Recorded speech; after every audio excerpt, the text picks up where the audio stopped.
You're right, that was my bad. It was a knee-jerk reaction. I didn't think it through. Luckily, no one suspected my identity.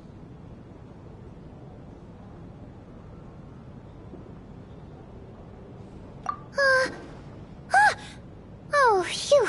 It's just you. I thought someone was eavesdropping. Since Vodianitsa and I were on the same page earlier, I think I should share my thoughts with the Rokot members first.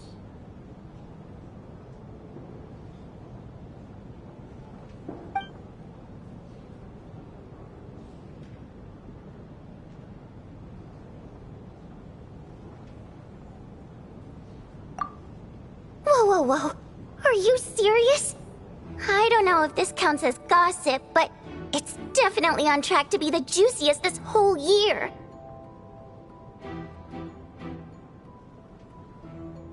Odette? Really? Odette? Oh god, how dumb does this make me look? Lelek has been right under my nose this whole time, and I didn't notice a thing. Actually, it's exactly what you'd expect. Sometimes, hiding in plain sight is the best strategy.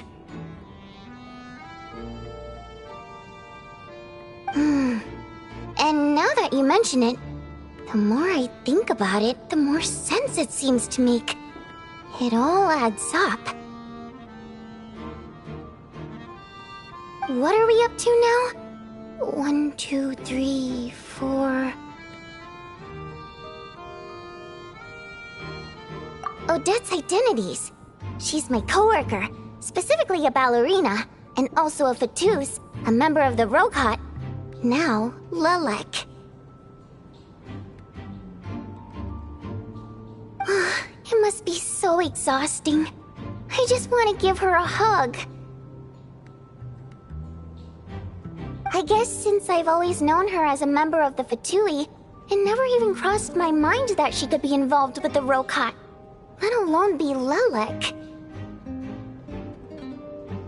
I don't understand. If she's with the Fatui, what reason could she have for being so opposed to Project Stusha?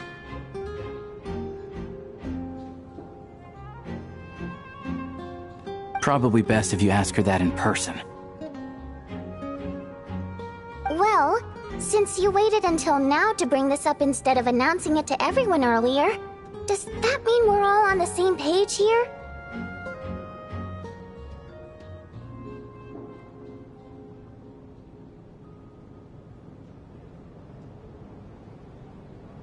Yeah, Lelek may not follow orders from the Rokot leadership, but as far as I'm concerned, she's never crossed the line.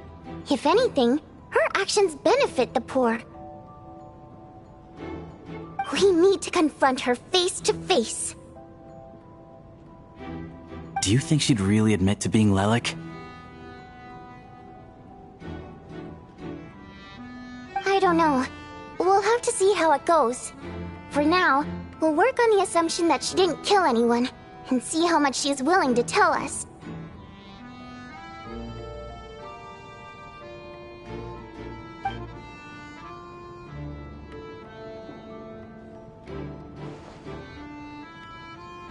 Now's our chance. Odette's alone.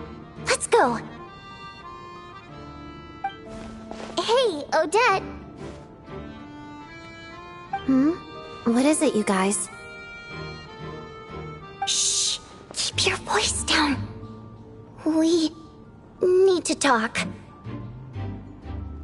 So, you're Lelek, aren't you?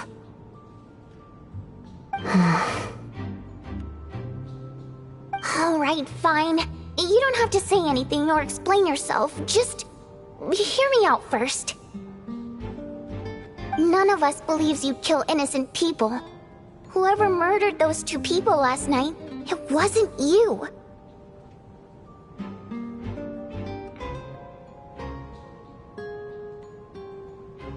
Traveler was the first to figure out your identity, but she kept quiet during the discussion just now.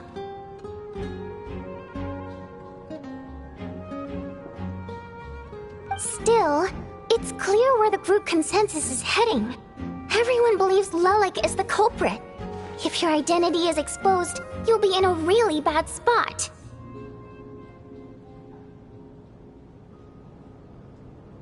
We're your colleagues, and we know what kind of person you are. I don't want anything bad to happen to you. So, can you clue us in? Tell us everything. The more we know, the more easily we'll be able to cover for you.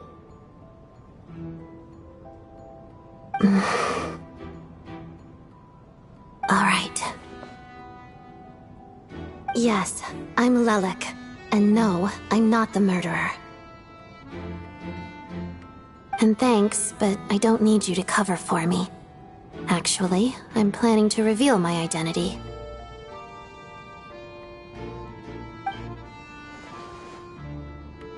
Huh? You're gonna reveal that you're Lelek? Here? That's right. I'll admit I was surprised at first when Shuganov guessed that I was here.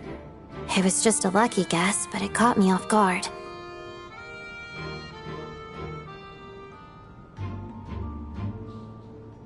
But after taking some time to assess the situation and confirm where everyone stands, I don't believe I have anything to worry about.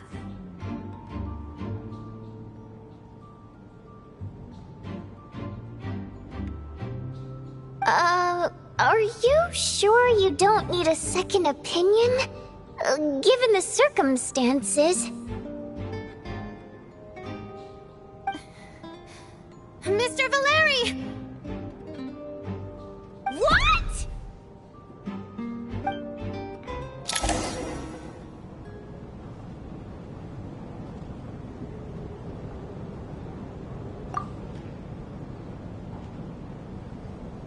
So... Odette is Lelek? I don't know what game you're playing, but you've got a lot of nerve. It's just one identity. So what if it's exposed? I can disappear and adopt a new identity anytime I please. I made my peace with this when I chose to become Lelek. But more importantly, I promise I am not the murderer, which means that someone else is. So, if anyone still insists that I did this, you'd best produce the evidence now. Otherwise, I suggest that you bite your tongue. Because if you really believe I killed 2 people without making a sound or leaving a trace, pointing fingers at me would surely only make you my next target.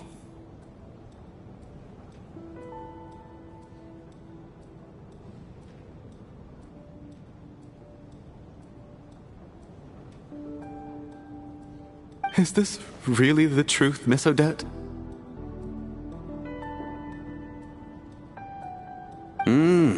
That's confidence, all right. I believe you.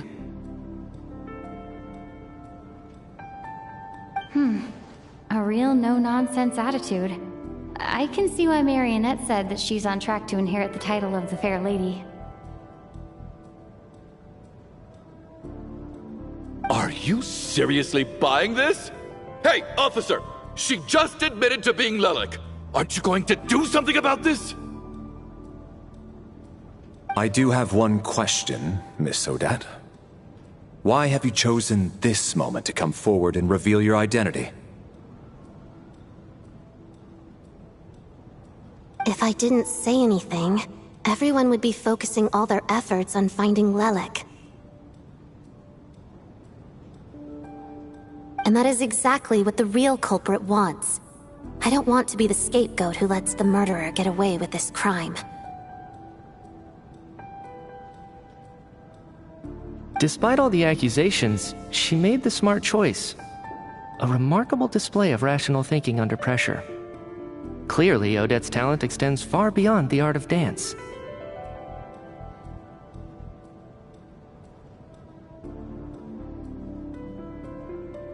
She thought so far ahead. Ugh, why do I always feel like I'm one step behind her in everything? You've convinced me. Dealing with the murder case remains the top priority right now. Let's put the name Lelik and all related incidents aside until further notice. Nevertheless, the group still considers you the prime suspect. I assume you have no quarrel with that, Miss Odette?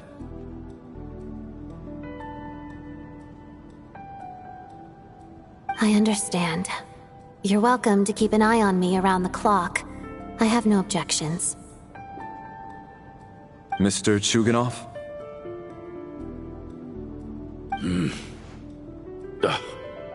For my wife and daughter's sake, I'll let you off the hook for now.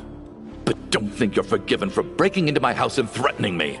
Just wait till we get out of here, Lelik. We'll settle the score then.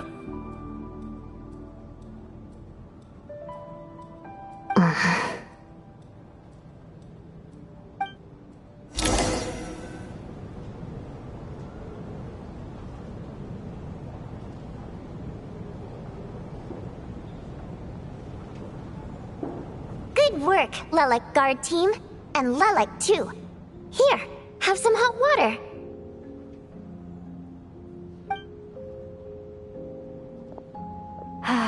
Turns out Valeri knew about my exploits, so now I've been told I have to guard Lelik with him.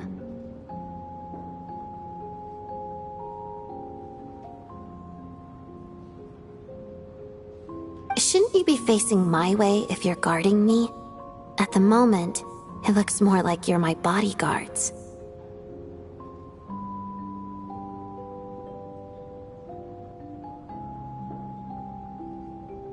If the true culprit is indeed still at large, as you have claimed, we must keep our guard up against them also. Don't worry, Tonya. We'll get through this. Once the snow stops, the officials will step in. The investigation will get easier, and then we'll be safe.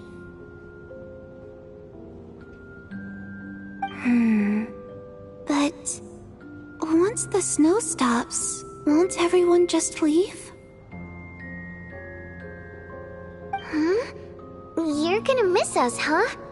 Well, some of us work at the theaters, so we'll still be here. I'll even give you a special backstage pass.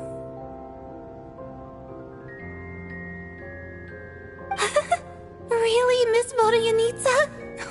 That's awesome! You've made a fan for life! Aw, you're so cute, Tonya. All right, let's swear to it. I promise to give you the pass, and you promise to never change your mind about being my fan.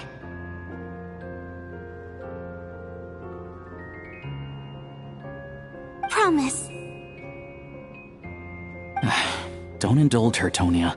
You don't have to swear an oath over things like that.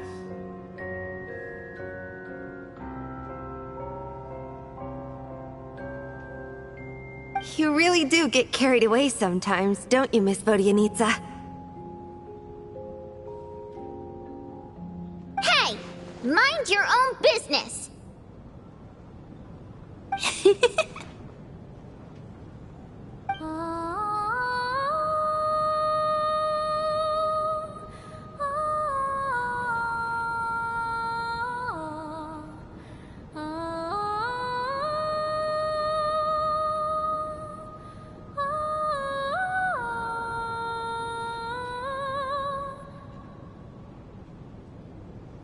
Don't be nervous, Miss Water Imp. Everyone's here. There's nothing to be afraid of. Excuse me? Do I look nervous? Don't be ridiculous. No. You sound nervous, lass. Oh. Wait, but how...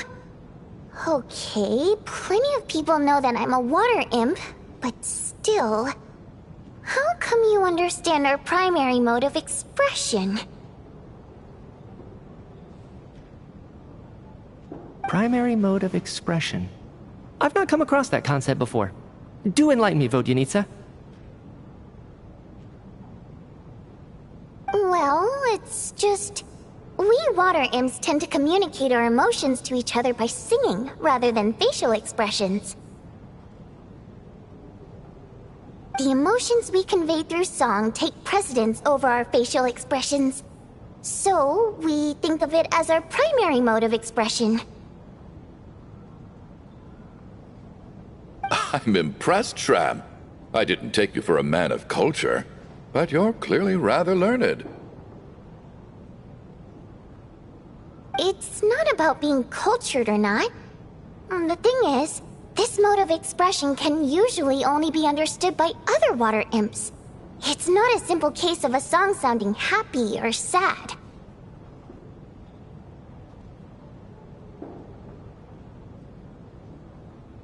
And yet, you're clearly human, Mr. Shram.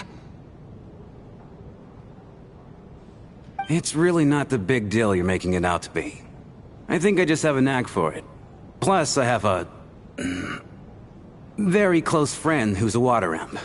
A delightful lady. But keep that a secret.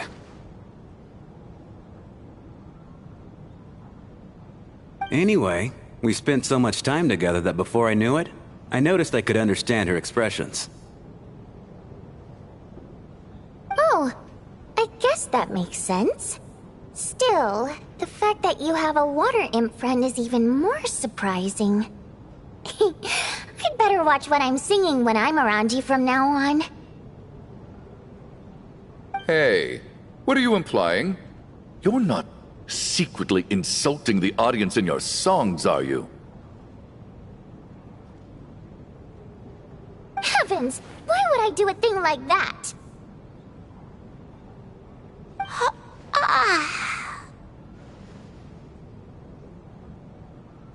It's getting late.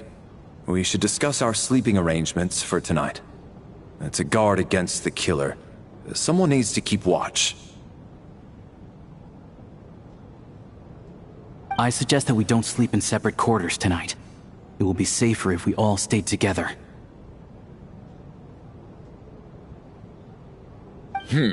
As long as someone keeps an eye on Lelik, I'm quite sure we won't have any trouble.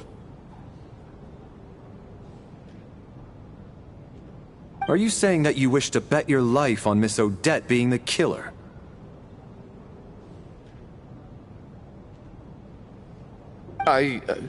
Nonsense. Of course not. Then I propose the following arrangement for tonight. The Traveler, Odette, and I will form the Night Watch.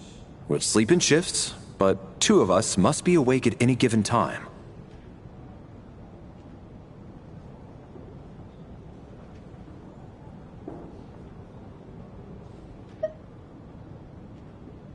An excellent idea. This allows us to handle the Night Watch while also keeping an eye on Lelik. Meanwhile, the rule of taking shifts in pairs resolves the other issue. Namely that we can't necessarily trust the Traveler or Valeri either.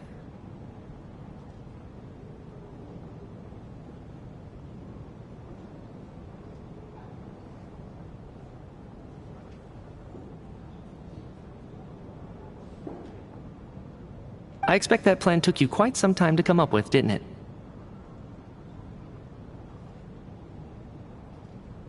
Actually, our field combat manual outlines a similar approach. Although the scenario there involves guarding prisoners overnight during field operations. That being said, I must clarify that I harbor no disrespect towards you personally, Miss Odette. In fact, Lelic's numerous covert operations make fine textbook examples for military agents. I care less about respect and more about the fact that you just robbed me of 2/3 of my sleep tonight.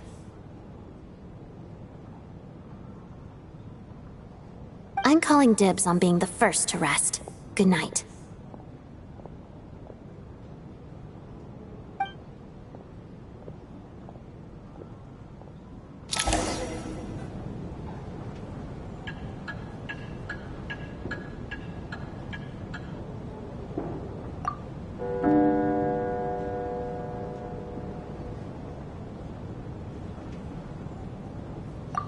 It's almost time. We should wake Odette. How are you faring?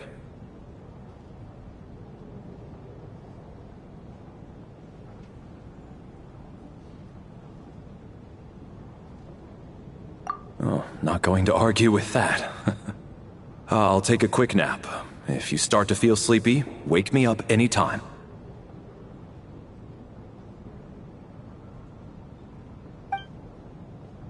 It's finally time for Odette and I to share the night watch. I should wake her up.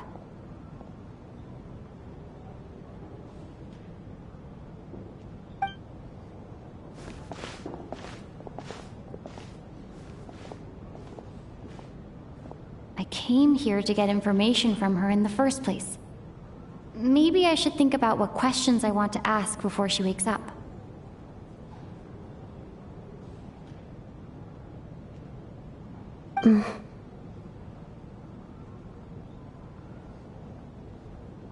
How long are you gonna keep staring at me?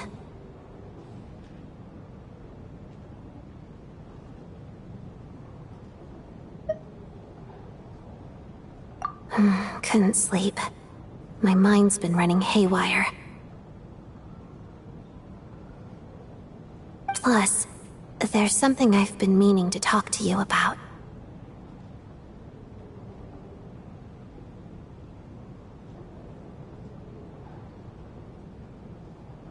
I had a hunch that you wanted a conversation, too. Let's take this chance to clear the air, shall we?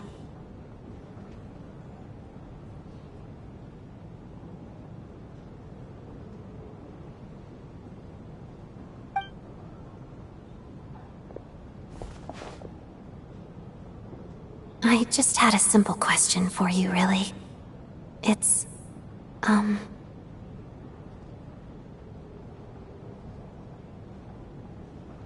Rosaline, in her final moments, did she have any last words or anything?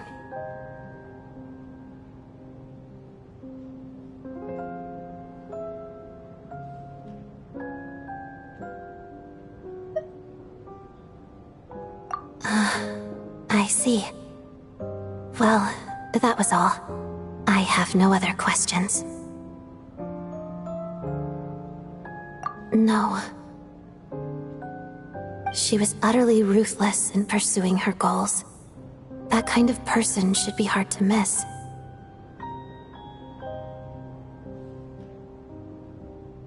And yet, even though I never approved of her methods, and she was an abrasive person, the fact remains that I am indebted to her.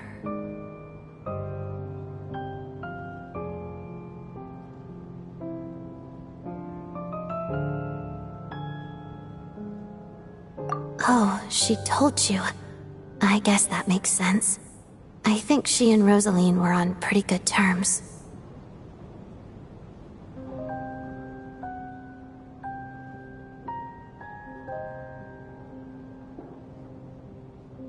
Yes. Rosaline wasn't the kind to gossip about this sort of thing. Not that it's any huge secret to me, though. When I was a child, I had to join the Fatui for the sake of my mother and me. I trained under Rosaline. It was extremely grueling, and it didn't exactly come naturally to me. All I could do was try to ignore the biting cold and practice. I was a newcomer who'd managed to make a good first impression on a harbinger. There was pressure to live up to her expectations, to be worthy of the fair lady's reputation.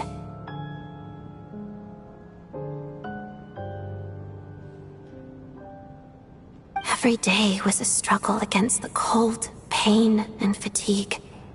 And most nights, I struggled to fall asleep. After enduring all that, I've become almost immune to the sensation of pain. I suppose that was the cost of survival.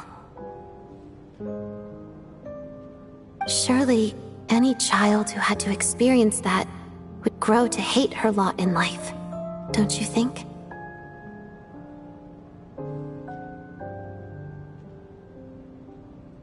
So, I put an equal amount of effort into my ballet. Because in my young mind, that was the only way to defy my fate.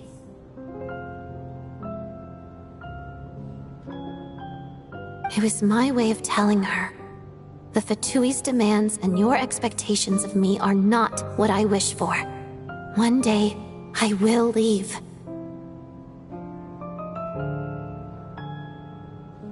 I think she probably blamed my poor performance in training on my passion for ballet. She knew my heart wasn't in it. One time, when I was secretly practicing a dance at night, she suddenly showed up. I knew she was there to catch me red-handed. I told her, "You don't deserve to watch the dance I learned from my mother." She looked stunned. I guess she was surprised that I lashed out first, before she had the chance. But strangely enough, on that occasion, she wasn't fierce with me like she was during training. Instead, she fell silent for a moment, and then left. After that, she never interfered with my dancing or asked me how it was going. She never came to watch me dance again either. Not even once. She was. But even now, whenever I take out this core Ignis, I can't help but think of that night. Of the look on her face.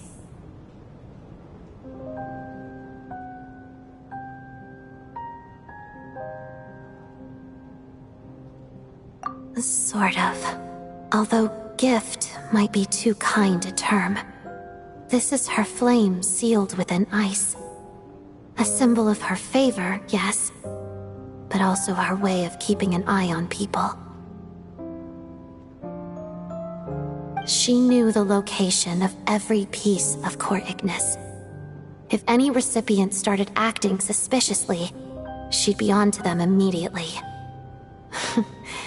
Trust her to make even a mark of approval feel suffocating.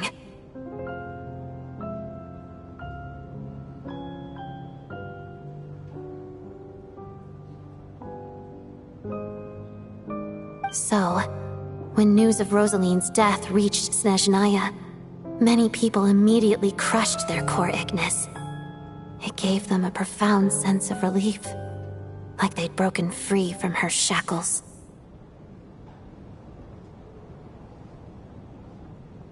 But I kept mine. With my sensitivity to pain being as dull as it is, the warmth from this core Ignis is one of the few things I can still feel clearly.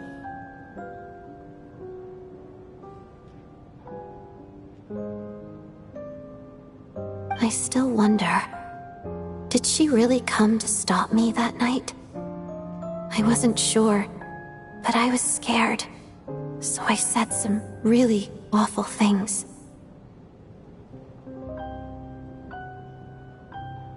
I guess she didn't leave anything behind. Not that I expected her to. It's fine. It's just a bit of a shame that we couldn't settle our differences before the end.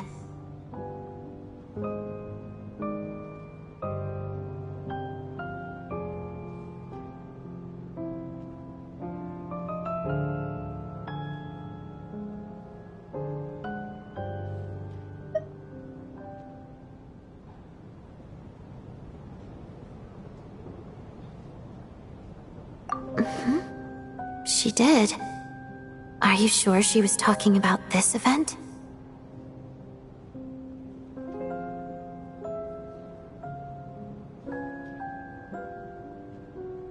Huh. No, she didn't. I didn't even find out that she'd gone to Mondstadt until a while after she'd left. Wait, in that case...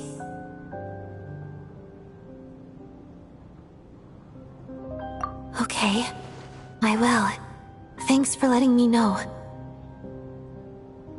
There's something I'm trying to figure out. I'm beginning to suspect that Paimon's mystery illness is being caused by the energy research behind Project Stuja.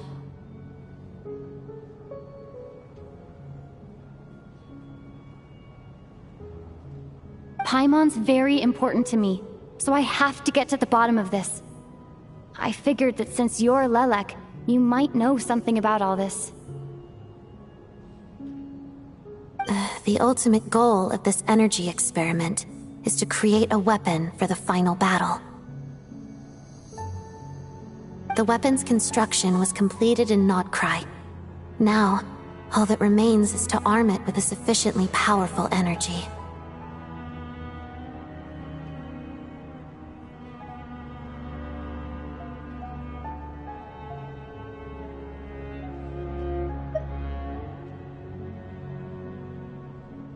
Yes. The weapon's development and all the related experiments are overseen by Lord Piero, the Jester, and the lab is located deep within the Armory Palace. I'm not sure why this experiment would be making Paimon feel unwell, though. The best way to get to the bottom of it would be to go there in person.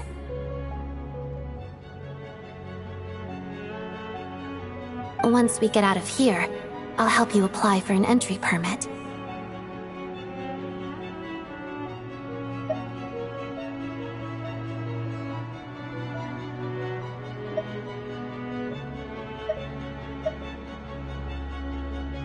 And I'm hardly the organization's proudest member, as you know.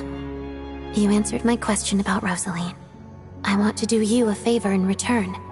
It's that simple.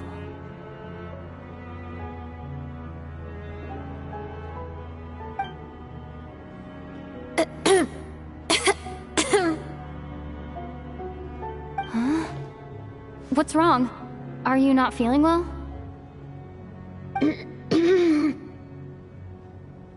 You two seem to be hitting it off.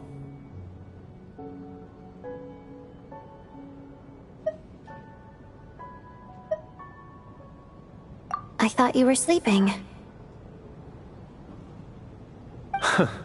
Of course I was.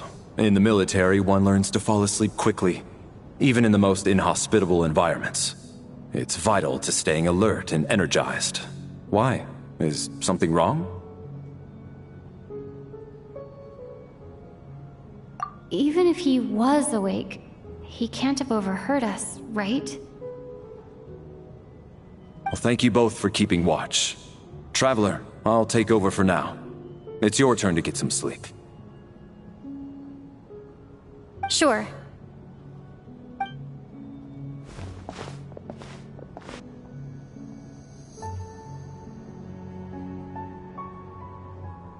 This is our second night here, but at least I found out a little more about Paimon's condition. I hope she's been sleeping well the past couple of days. Huh. Why do I feel like I'm being watched?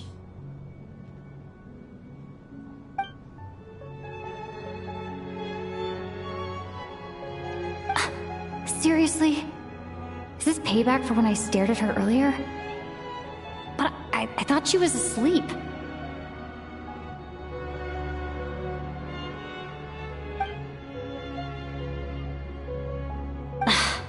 Never mind. I'd better try and get some sleep myself.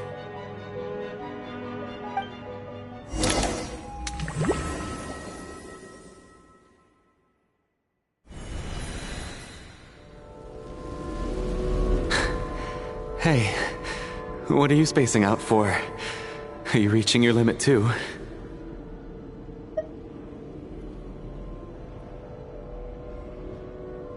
How long have we been walking for? Do you remember? Time's lost all meaning. Ever since we noticed that thing above our heads. What was it called again? A star key? Or key star? Anyway, the person who named it was swallowed by the black mist. Whatever it's called, ever since we noticed it, we've been walking up and up, hoping that as long as we reach it, we can find a way out of this place. But it seems like no matter how far we walk, we never get any closer. Well, we've come this far. You never know. Maybe we're almost there? Come on, enough moping. Let's go. The black mist is catching up.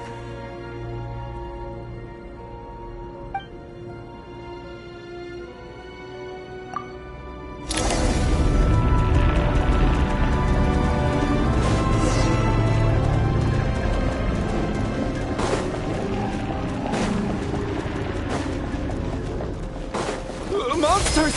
Watch out! Not again! I've lost count of how many times we run into them. Careful!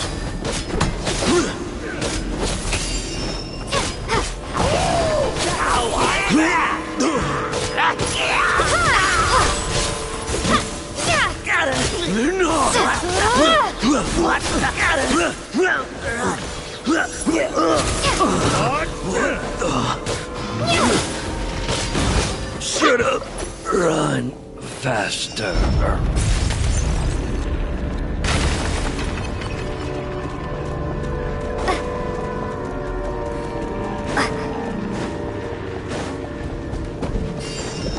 Here they come again! Get ready! Want to fight? Let's go!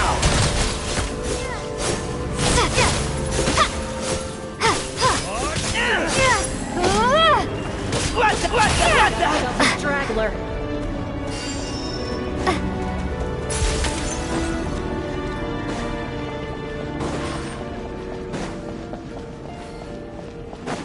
Monsters ahead of us? The black mist behind us? It feels like there's no escape. Fine. Shut up! Run faster. Fighting Frost!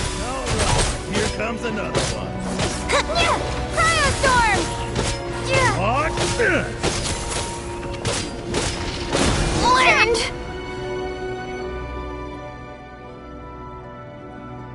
Are you hurt, Coolish? No. I'm fine. It's just... Suddenly I don't want to walk any further. I get you. In fact, I reached my limit a long time ago. Sometimes it feels like there's hope where there shouldn't be. Yeah. The hope that the star gives us is the only thing keeping us going. But I'm not sure it's real at all. It may just be a collective illusion. Otherwise, why would it always be out of reach?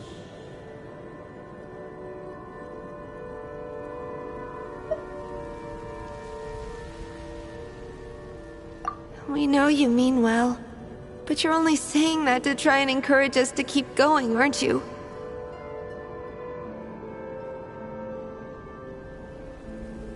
Thank you, friend. But enough is enough. Please don't give me any more false hope. Hope is poison in this place. You're going to continue, aren't you? I admire that. I've given up, but I wish you the best. May there come a day that you catch up to the star and leave this godforsaken place.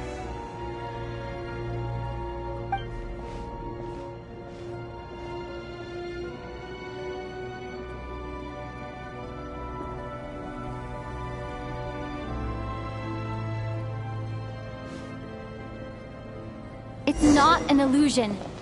We really are getting closer to the star.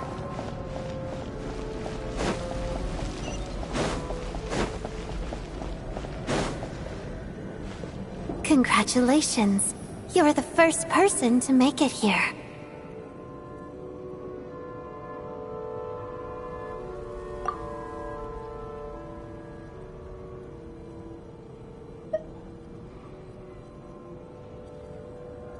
I'm the star's envoy. The black mist has stopped rising. Its hunger is satisfied for now, having devoured your two companions. This is a good opportunity.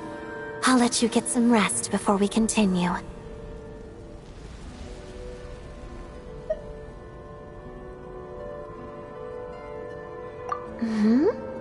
What do you mean, leave? The star represents the starting point. It's the waypoint for the beginning. Congratulations on reaching the starting point. Once you are ready, we will head out and walk upwards. I will be right by your side the whole way.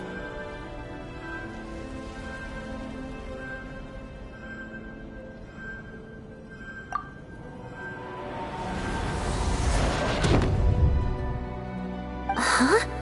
What's wrong? Hey, don't give up before the journey's even begun.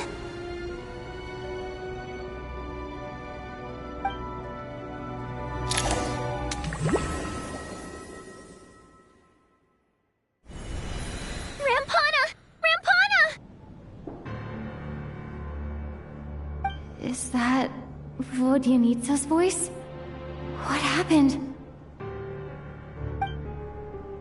Coolish, wake up! Please wake up!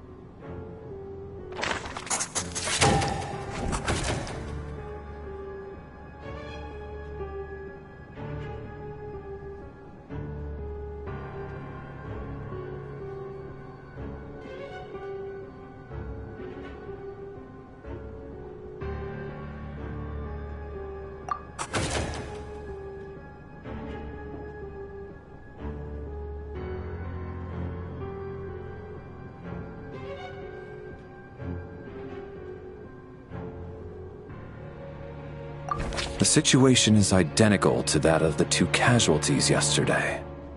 We cannot ascertain the cause of death. At least there are some elements that we can rule out this time. They slept on the stage with everyone else, so I suppose the surrounding environment can't be a relevant variable. Rampana. Coolish. Weren't some of us keeping watch last night? 3 of us, in fact. How could you not notice something was wrong?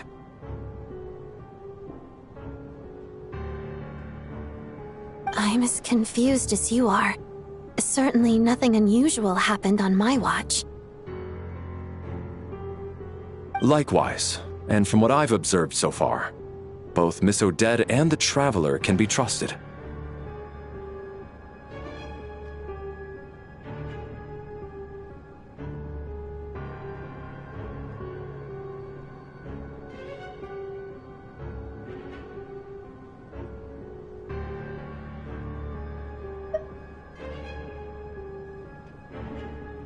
To be honest, I didn't get a wink of sleep last night. I couldn't help but think I was the target, so I just laid there with my eyes closed. I heard the Traveler and Lelik chatting, but otherwise I don't recall hearing any commotion during the night.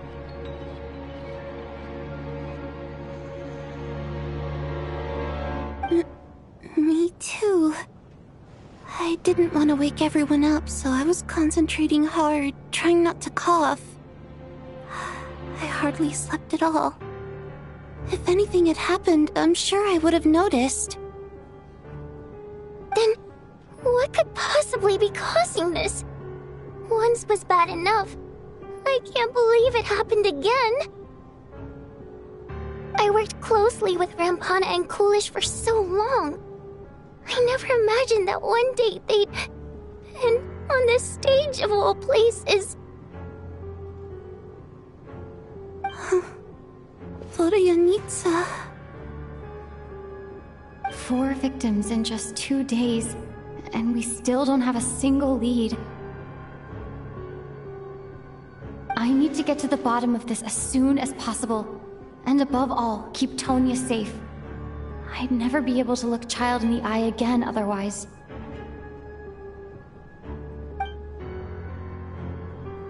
Still snowing? Yes, I just checked. Still no sign of anyone outside either. So we only have ourselves to rely on. If you ask me, this killer can clearly strike whenever they please. The Night Watch was a useless endeavor from the start. Lelik must be an expert in poisoning. Clearly she used some poison that can't be detected on the corpse. Here we go again. Listen, I was already thinking to myself last night, was Lelik's reason for revealing her identity the real story? Well, now I have my answer. It most certainly was not. She's been playing us for fools. You get off on this, don't you? Revealing your identity, only to carry on with your killing spree? That's a hideous thought. One that only a hideous mind like yours could dream up. How dare you! That's enough! Yesterday, you named Lelik as a suspect because the victims were both wealthy merchants.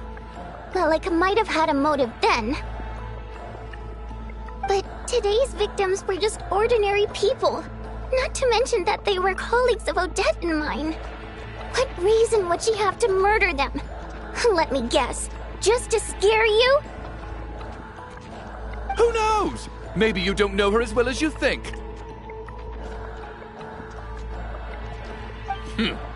I implore you all to ask yourselves, how many people are there really in this world that have what it takes to kill another person? Not many, I'd wager. Lelik is well known to be a ruthless operator, and now she has revealed her identity. How could it be any more obvious? Everything you've said so far is still just conjecture, which doesn't constitute a concrete lead. You need to back up your claims with some evidence. How can you defend her, officer? What did she say to you while you were on Night Watch?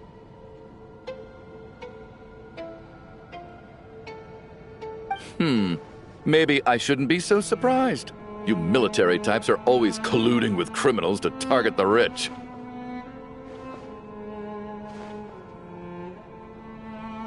All so you can get your grubby paws on our hard-earned fortunes, then tell us to fall in line. The Fatui, the Druzhna, and the Rokot. Thugs, the lot of you!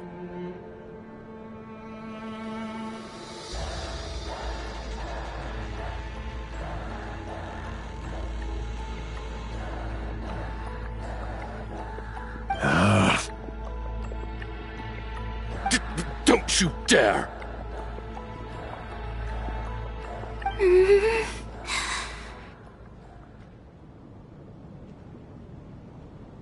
Sir, but...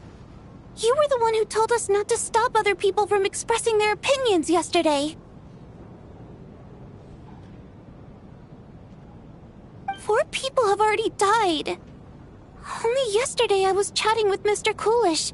Then we woke up in the morning and he's... turning against one another is the last thing we should be doing right now.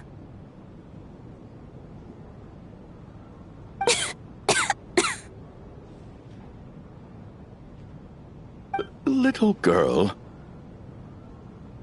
Even if Mr. Chuganov is a puffed-up, pig-headed windbag who doesn't have a clue what he's talking about.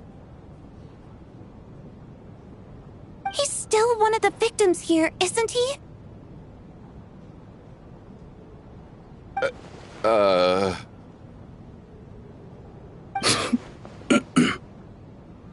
Quite. I had no intention of resorting to violence. But you're right, Miss Tonya. I ought not prevent him from speaking his mind. In any case, I believe Mr. Chuganov has calmed down a little now. We may resume our discussion. I don't think there's any need for that. What is there to discuss? Nothing about this situation is normal. Did you have an idea, Mitya? You're the brainiac here, right? Come on, clue us in! I've been mulling something over. All the leads we have so far concern things from outside the theater. Miss Odette's alter ego, the threats Mr. Chuganov received.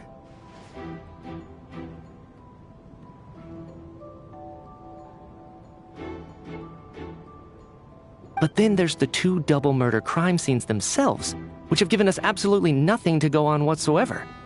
That's highly unusual. Even with the most careful killers, there's always some evidence left behind.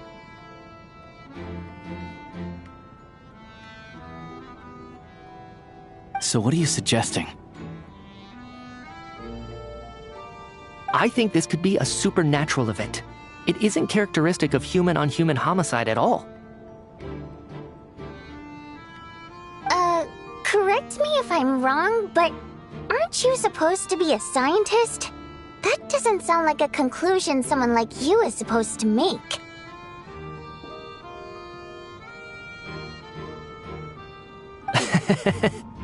I got into scientific research because of my insatiable curiosity. But if the present situation defies all known scientific explanations, I don't mind shifting my curiosity toward the paranormal instead.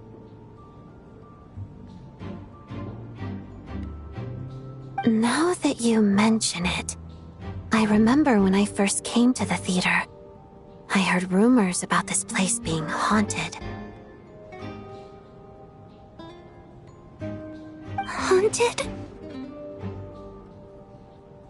Yeah, I think I heard the same thing. But I mean, they're only rumors, right? We've worked here for years. Surely we would have noticed any spooky goings-on by now. Well, this has taken an unexpected turn. A haunted theater? If Paimon were here, she'd probably be hiding behind me in fear right now. Why don't we take this opportunity to look for clues again with a more open mind? Maybe a different perspective will help us see something different. Very well. Whether it's criminals or ghosts we're looking for, the same rules apply. Everyone needs to tread carefully. I'll move the bodies into the same room for now.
Larry, come take a look at this.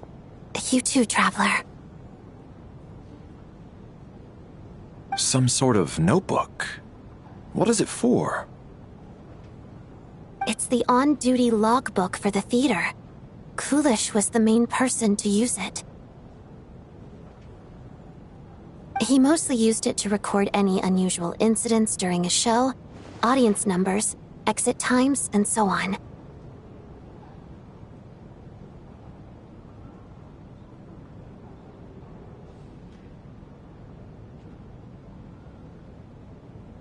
Yes, he'd always have this logbook with him when he checked tickets at the entrance. This should confirm a lot of key details about the recent show. So, you find anything unusual? Yes. The number of people. I've checked and double-checked, but the numbers just don't match what's recorded in the logbook. Apparently, we have an extra person among us. Are we certain that logbook is accurate? Could someone have sneaked in without buying a ticket or something?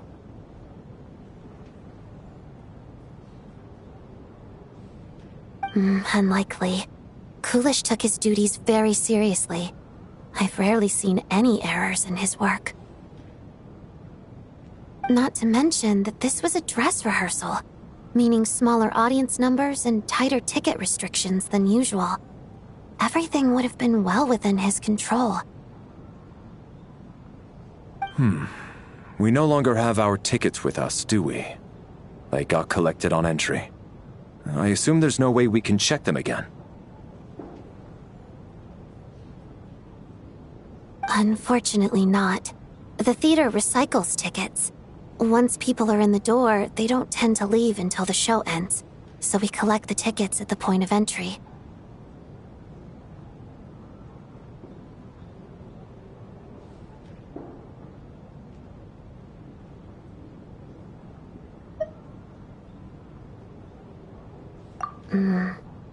Still, I'm inclined to believe that this discrepancy in the head count is significant somehow. Did an extra person just materialize out of thin air?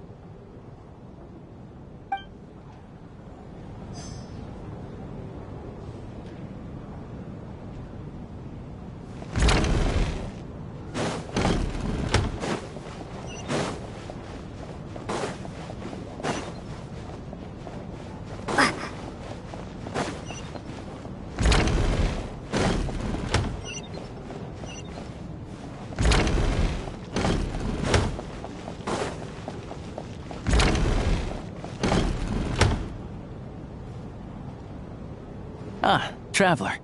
Since you're here, come take a look at this.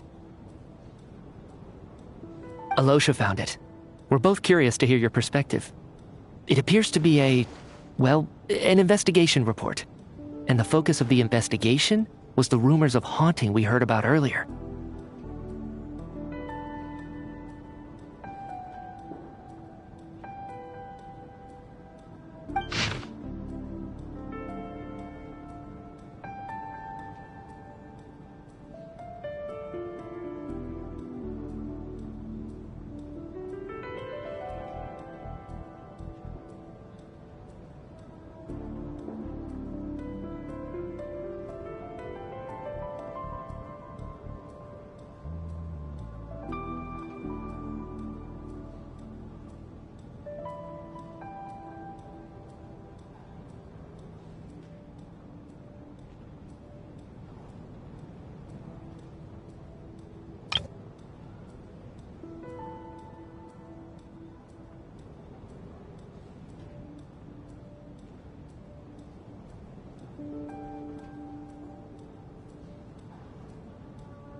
Investigation report, huh? Looks quite old. Huh. This person's name looks to be of Sumeru origin to me. Was the investigator from Sumeru? The theater manager must have hired an investigator once specifically to look into this issue. But it doesn't look like anyone ever looked at the report. Presumably, the manager wanted to know if the supposed haunting was dangerous, while also being fearful of word getting out in case it affected the theater's business. Anyway, the bottom line is, the haunting is actually real after all. It's caused by an obstruction in the ley lines. Is there any chance this is the key to finally making some progress with the murder cases?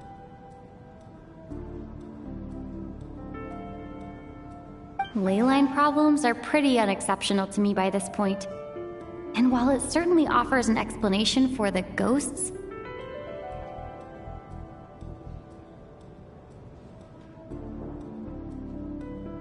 it's hard to imagine what connection it could have to these two murder cases. Some of the language that appears at the very end of the report caught my eye. Angel civilization, leyline renovation?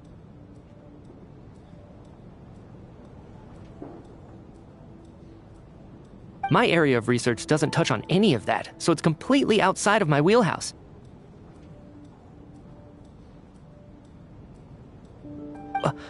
Huh?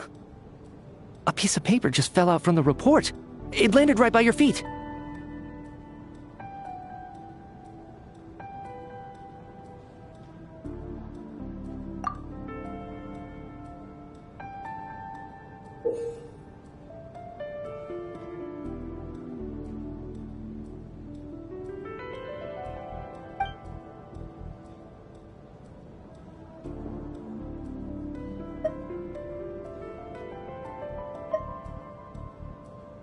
How unnerving. It was tucked inside the report, so it must be a note left by the author. Death is near. Is that supposed to be what's going on here? With us, in the theater? But if so, how did the author foresee it? Could he predict the future somehow?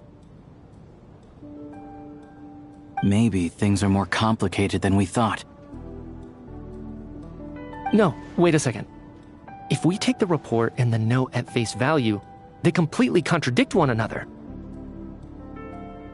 The report definitively concludes that the hauntings in the theater are harmless and cannot affect the real world.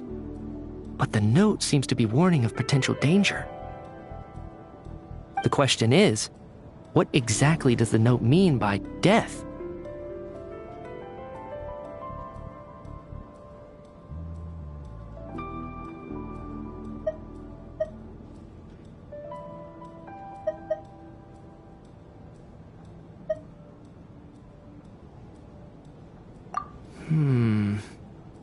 The various ways we could interpret this keyword lead in completely different directions.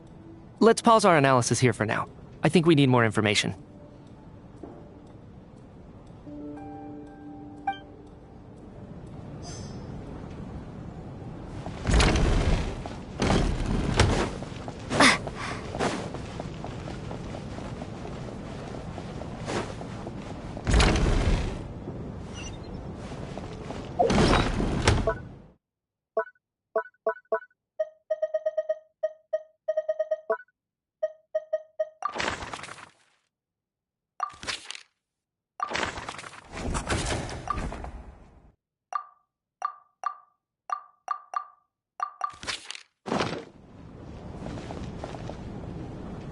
Tonya?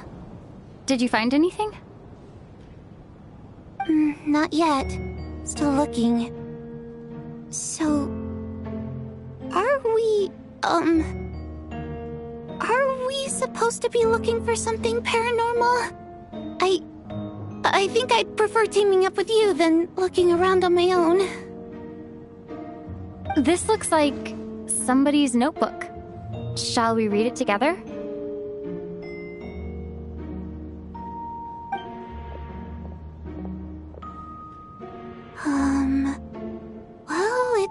doesn't look scary or anything, so I guess it should be fine. Alright, let's read it together.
Huh.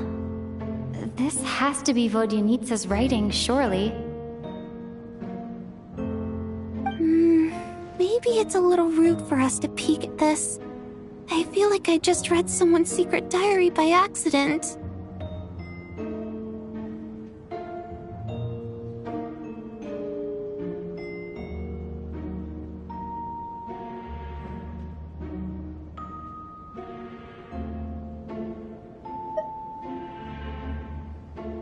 It sounds like she's writing this for her parents, right? I don't understand. Why put this stuff in a notebook instead of mailing it in a letter?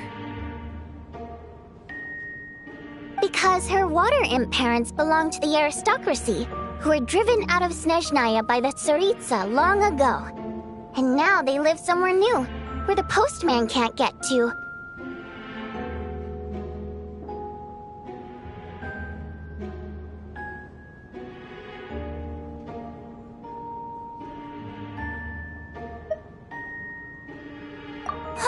We're sorry! It's fine. My fault for not storing it properly. I can't leave things lying around and expect them to get ignored when everyone's scouring the place for clues.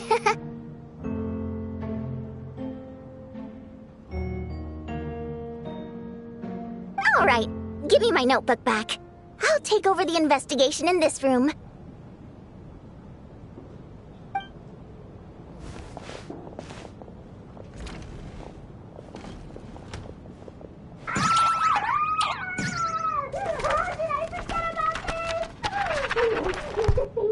Oh God, and this one!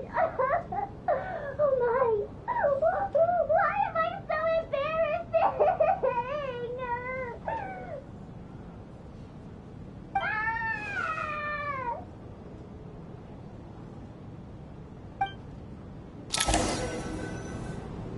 If we take all this together, it's not impossible, is it?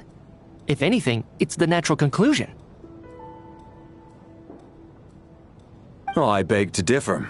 This sounds to me like a product of a researcher's vivid imagination. And perhaps it's because I'm still viewing this through the lens of a typical murder investigation. But still, I'm struggling to be persuaded by your theory.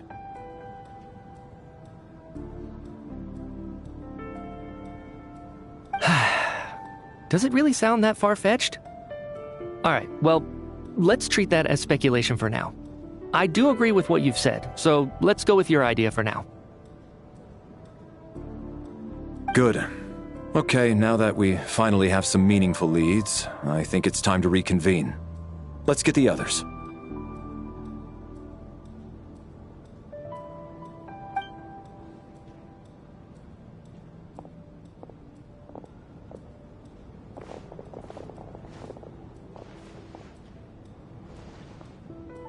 So, that's about everything we've discovered so far. I'll share my theory first. Based on what we've learned from the logbook, I believe the extra person among us is most likely the killer.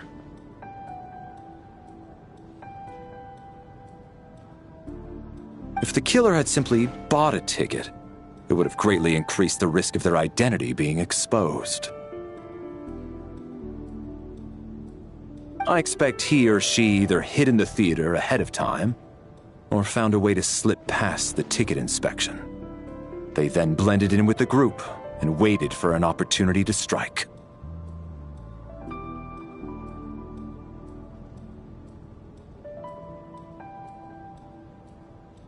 What about the note found in the investigation report?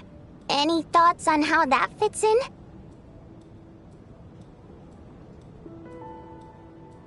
The killer may have simply planted it there as some sort of sick joke. I've seen my fair share of psychopathic killers. They love playing cryptic mind games. So, it has nothing to do with the haunting of the theater after all. This theory makes sense to me. If we have an audience member unaccounted for, chances are they didn't come here to watch the show. Could it really be that simple? So, in other words, all we have to do is find out who got in here without a ticket, and all our problems will be solved?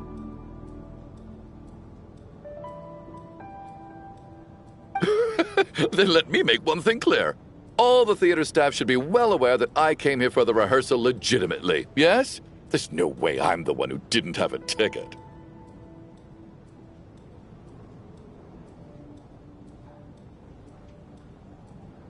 It's true. I hear you used every trick in the book to get a hold of that ticket, too. Everything short of throwing a temper tantrum and rolling around on the floor at the entrance.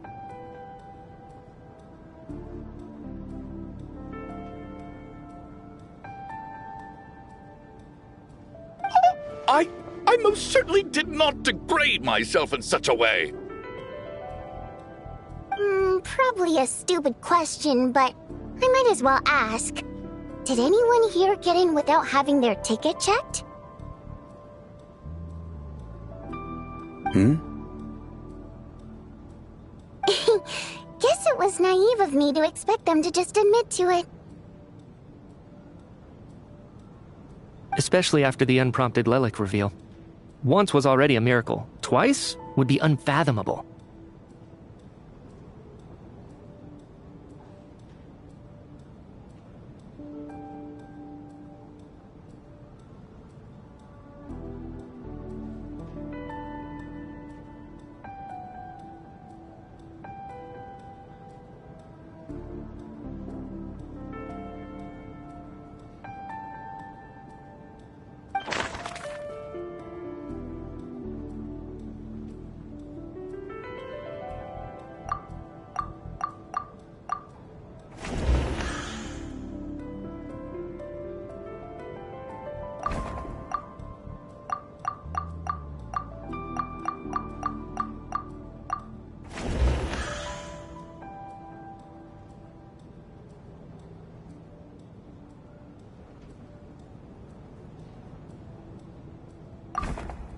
I don't believe any of us here knew Shram before all this.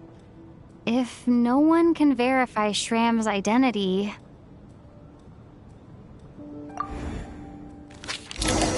Mr. Shram, did you really go through the ticket inspection to get in here?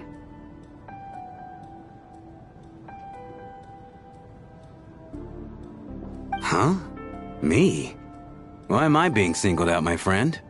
Do I seem that suspicious? It's not that you stand out as suspicious, more that everyone else has been ruled out as trustworthy.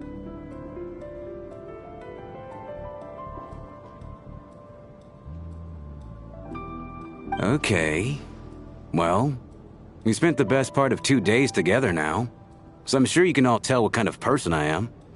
I'm a true gentleman. I never dream of doing something like sneaking to the theater without a ticket.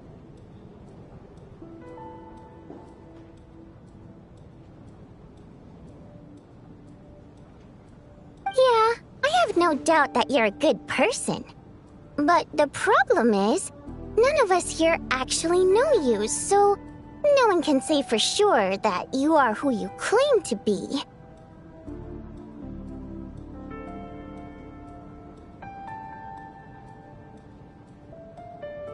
Although, actually, what was it you said last night?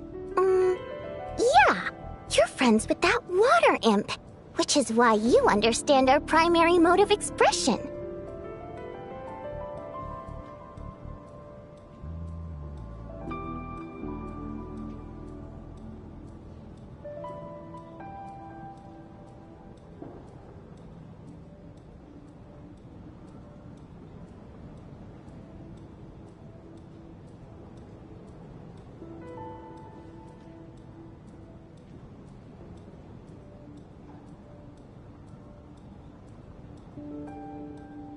Last time I checked, there were barely any of us remaining in Snezhnaya, since most of the water imps left. Could you tell me a little bit more about your friend? There's a good chance I actually know her. And I suppose it's also kind of a way for everyone else to get to know you a little better.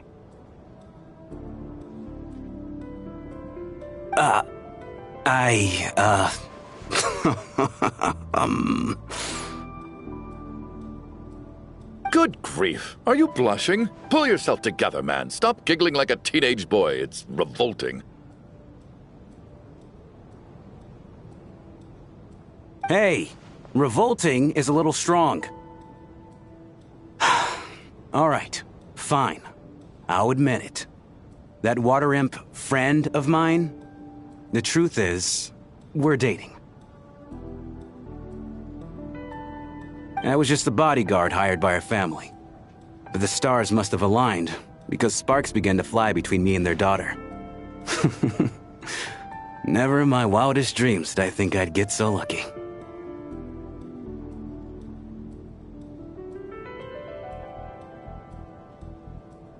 We don't need details.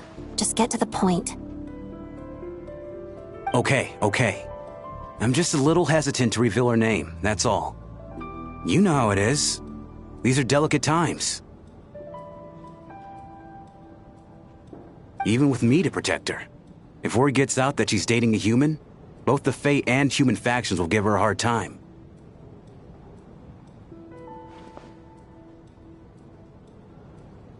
Really?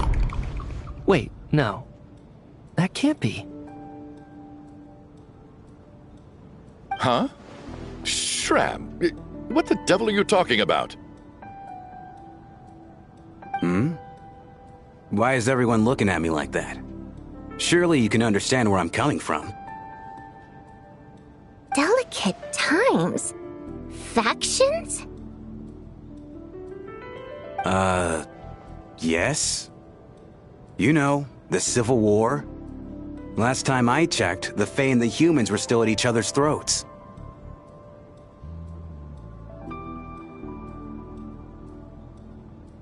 If I'm not mistaken, the last significant civil war in Snezhnayan history was over 400 years ago, when Her Majesty the Tsaritsa had just taken the throne and was consolidating her reign.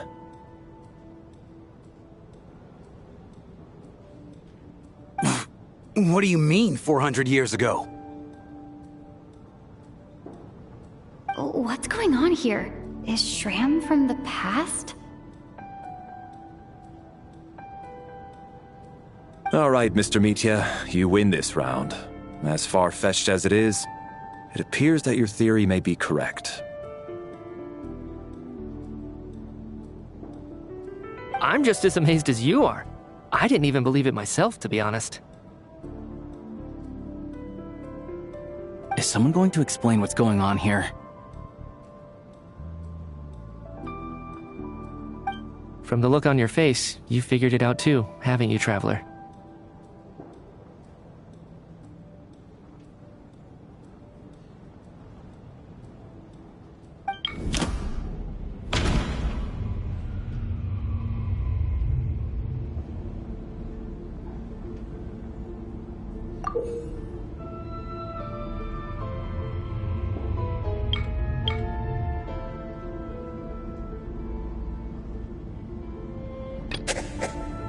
Seems to be the case.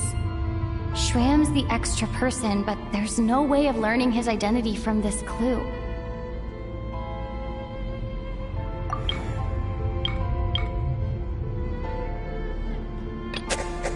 Vodianitsa's private letter touches upon the history of the Water Imp aristocracy's exile, but reveals nothing about Shram's identity.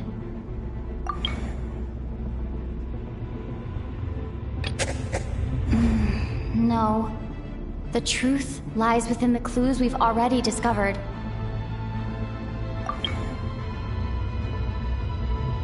The theater's ley lines have been modified to block souls within its grounds from returning to them. Some souls can even wander this place forever. Mr. Shram's statement proves he's from hundreds of years ago, and according to the investigation report on the theater hauntings, Mr. Shram is very likely a lost soul wandering the theater.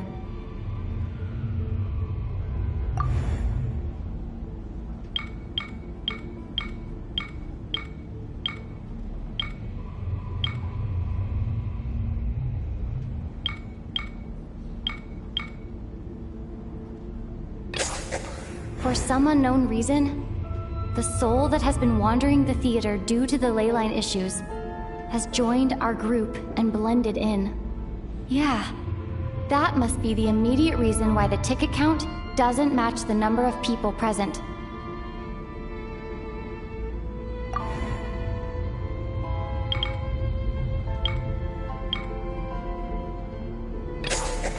The contents of the investigation report have been verified. There are indeed leyline issues and wandering souls in the theater. Death likely symbolizes the deceased. Mr. Shram, for instance. Death is near. Huh. That must mean that there's a dead person in our midst. That's the truth, isn't it?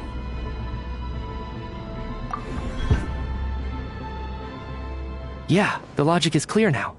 The investigation report said that there would be souls stuck wandering around the theater because the ley lines were cut off. Mr. Shram must be one such soul who died in the theater a long time ago. In which case, that also makes him our extra person. So when the note said death is near, it must have been referring to death as in the deceased, people who died a long time ago.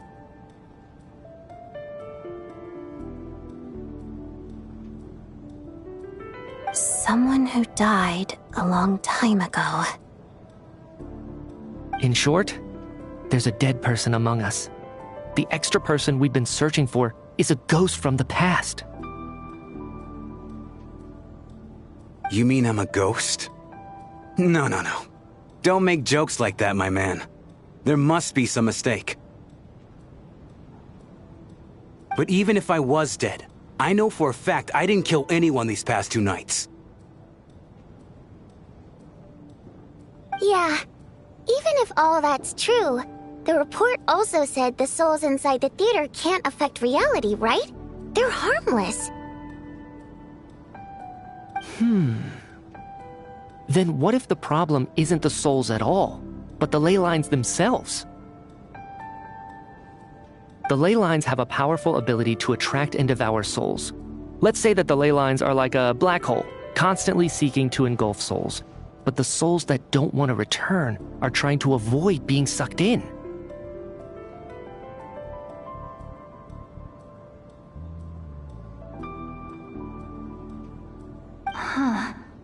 Why does this analogy sound so familiar? What happens when the black hole can't achieve its goal?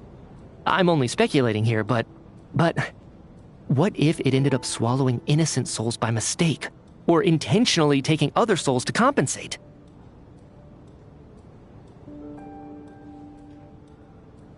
That could explain why we weren't able to determine a cause of death. If you're right, and their souls were devoured by the ley lines, it does make some sense. It does seem to explain a lot of the things we couldn't make sense of. Does that mean it's true? Except there's no concrete evidence. Mitya is relying on a lot of logical leaps.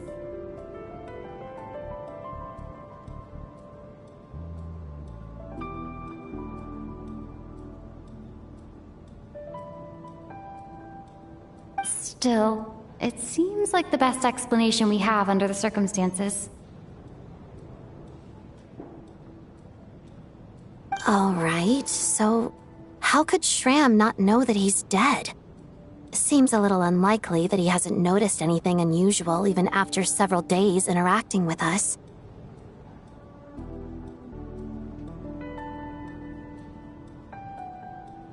On the contrary, it's perfectly normal for a soul to wander the theater for centuries without questioning their existence or reason for being there.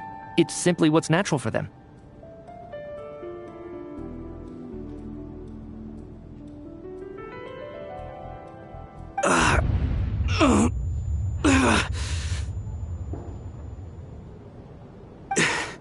You know what, Mr. Brainiac? I think you might actually be right after all.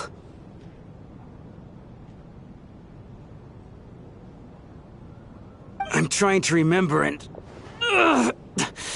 even though my head feels like it's going to explode, I think...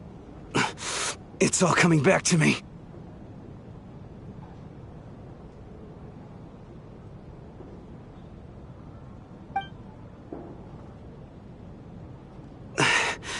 I was the one who didn't want to remember my own death, so I forced myself to forget.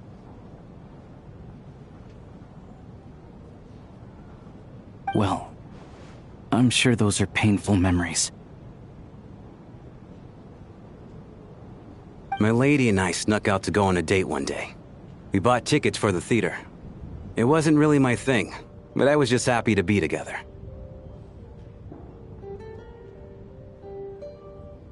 All of a sudden, a group of people burst into the theater, shouting for all the water imps to get out, performers and audience members included. It was clear the conflict between humans and Fae had reached a boiling point. This time, the extremists were even coming after the water imps who had nothing to do with the war.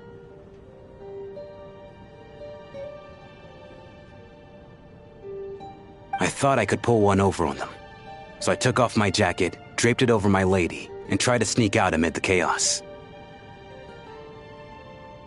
But I got caught. They started shouting, calling me a traitor to humanity. But I was going to do whatever it took to buy her a chance to escape, no matter how many people stood in my way. I had to, both as their bodyguard and out of love.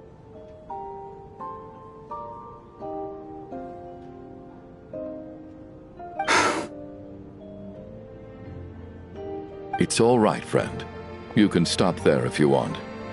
You don't need to dig all that up again. It's just... even now, I'm still struggling to accept the truth. How could I be dead?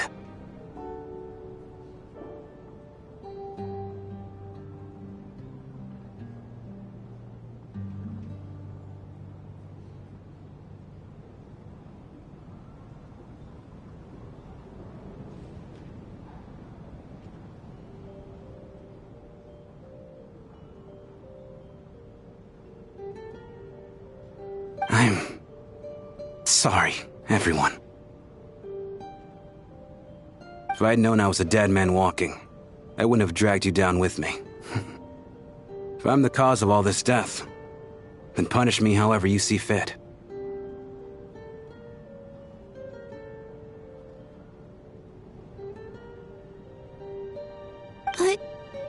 Mr. Shrim. No. I refuse to be a burden. I know what I have to do. You said I've been wandering the theater for centuries, right?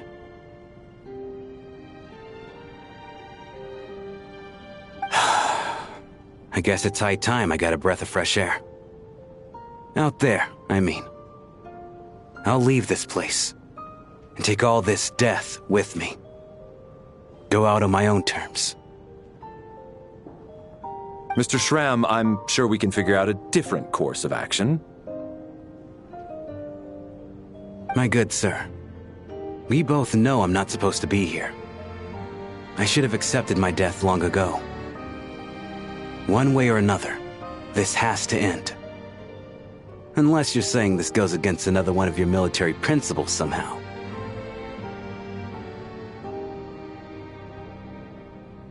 No, I'm speaking on a personal level this time. Let it go, man. Oh, wait. One last thing. Miss Waterimp. My lover. Her name was Litia. Litia Ozarova. Do you know what happened to her? Ozarova. Oh, Auntie Ozarova. That's what we all called her. I remember her as a very kind elder. She had a bunch of kids, too.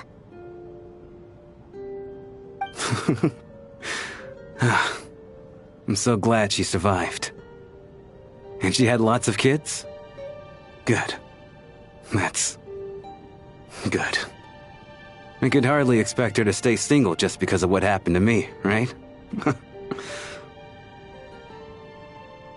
As long as she went on to be happy, that's all that matters.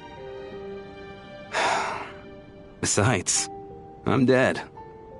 My soul's been wandering around here for so long because I was worried about her.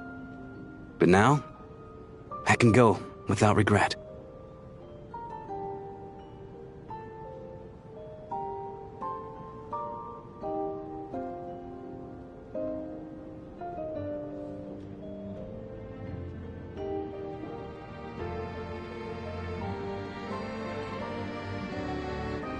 There's no need to see me off, my friends.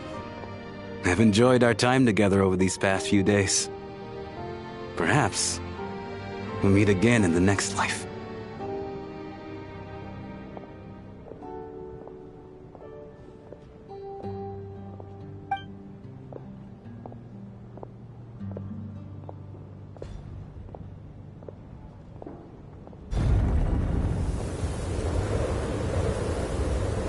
Take care, my man.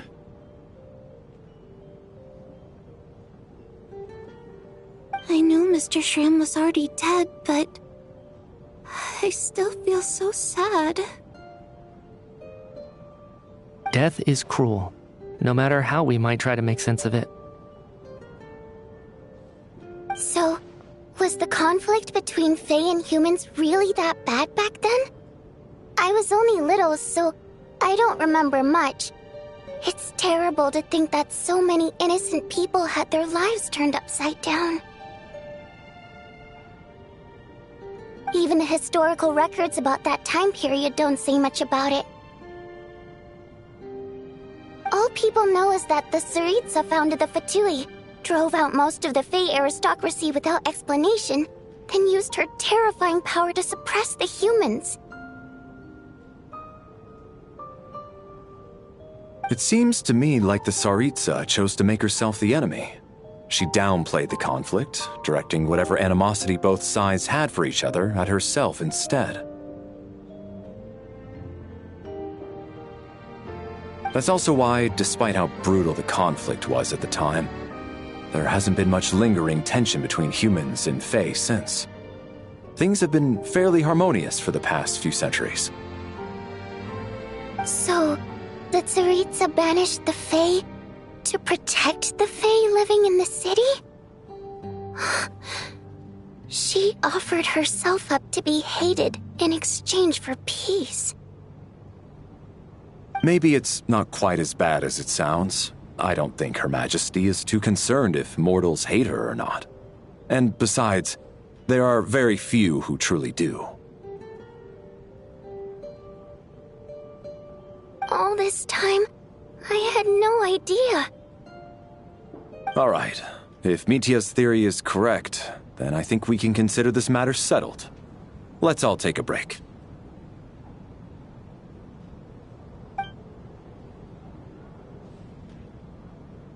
Ugh, if only this blasted storm wasn't still raging on.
Looks like now we can just rest until the snowstorm stops.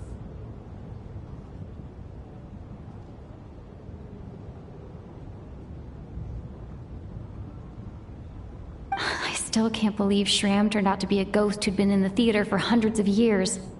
To think he was dead this whole time. What a strange turn of events.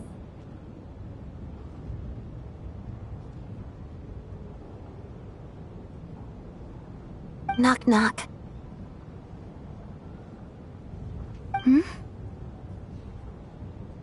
Knock, knock.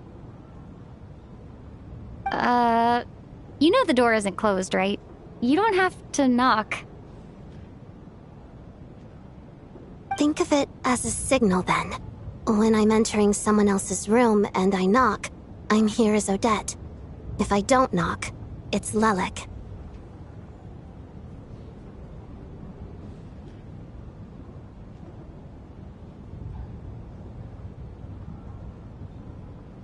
Thanks. So, why did you come to find me? Is there something I can help with?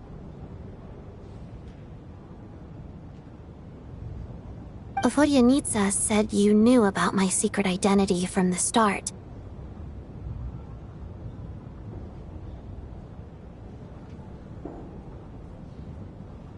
But when everyone was discussing who Lelik could be, you were worried that revealing what you knew would be unfair to me, so you kept it to yourself, right?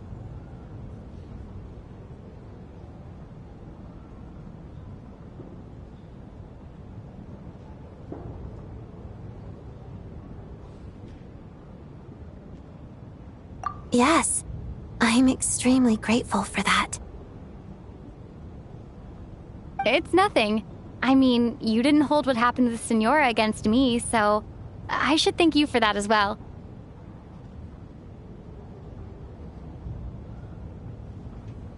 Actually, there's something else as well. I found myself in a situation similar to the one you were in when you helped conceal my identity. So I thought I'd come and ask you for advice.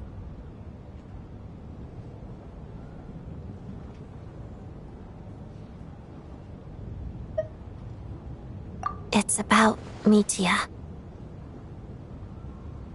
Before all of this, the last time I saw him, he was dead.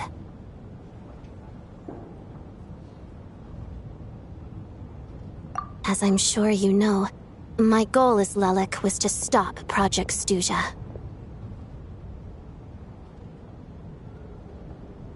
Well, When I found out the tech lead for the experiment behind Project Stuja was Mitya, I immediately started planning to track him down and threaten him to back out.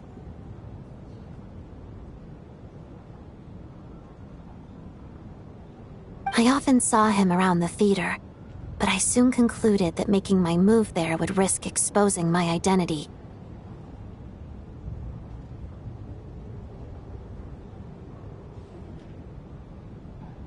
So I decided to infiltrate the Armory Palace and go directly to his lab. That way, the threat would be much more effective.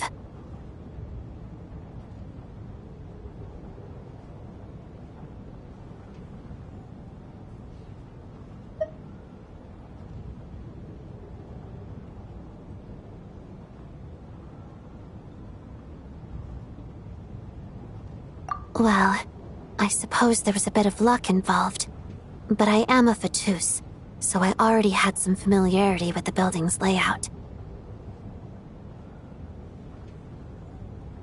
But when I finally made it to his lab, Mitya seemed to be dead.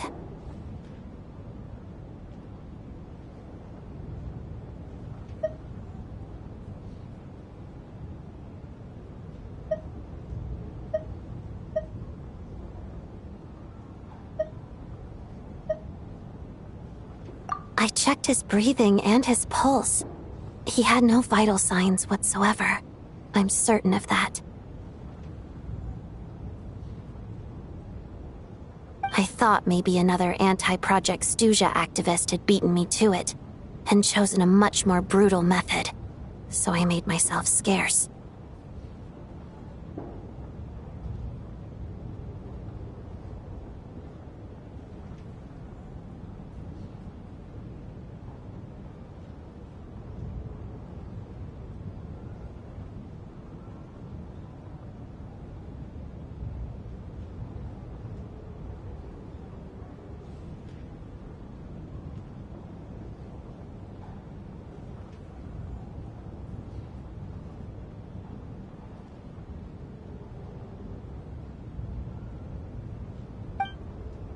That's why you were so on guard around Mitya that first night here.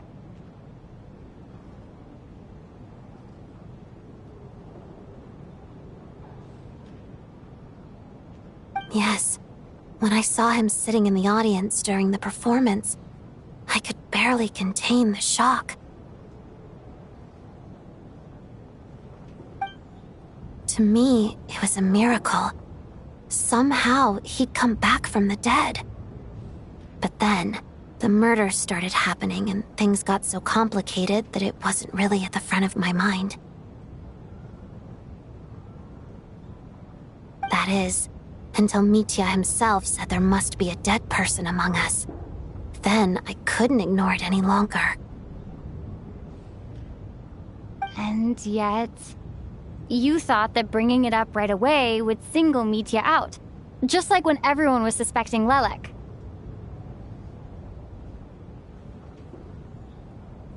Exactly. I thought there could be something I was missing.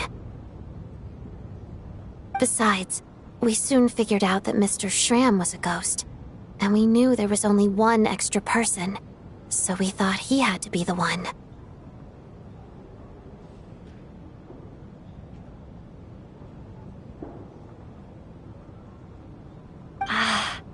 But now it seems like there's another candidate. I understand why you kept it to yourself. There was so much information being thrown around during that discussion. Bringing up Mitya would have just introduced more confusion.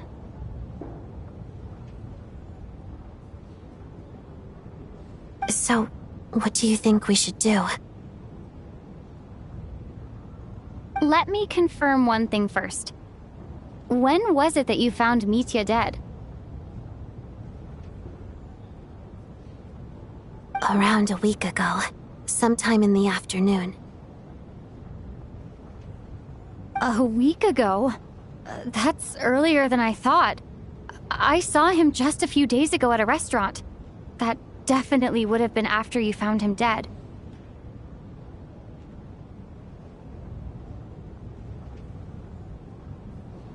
He seemed completely normal to me, chatting with Vojanitsa, trying to avoid Valeri. So he was definitely alive on that day.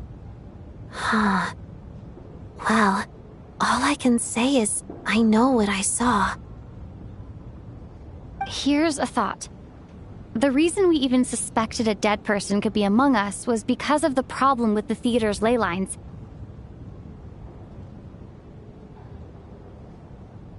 But Mitya's death happened inside the Armory Palace. The ley line issue affecting the theater shouldn't reach that far. You're right. I guess he doesn't fit the profile of the person we were searching for. I think the chances of it being him are very low. Surely he can't have died for real in the Armory Palace. Unless... Unless what? Unless he really did come back from the dead. You're right. Do you think we need to disclose this to the others? Huh, what's this? A private meet and greet?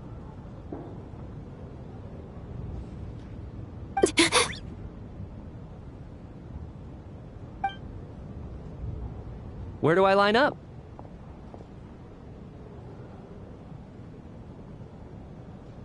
That's not what's going on here.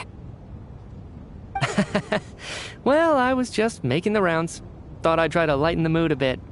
Vodyanitsa's handing out food if you're hungry.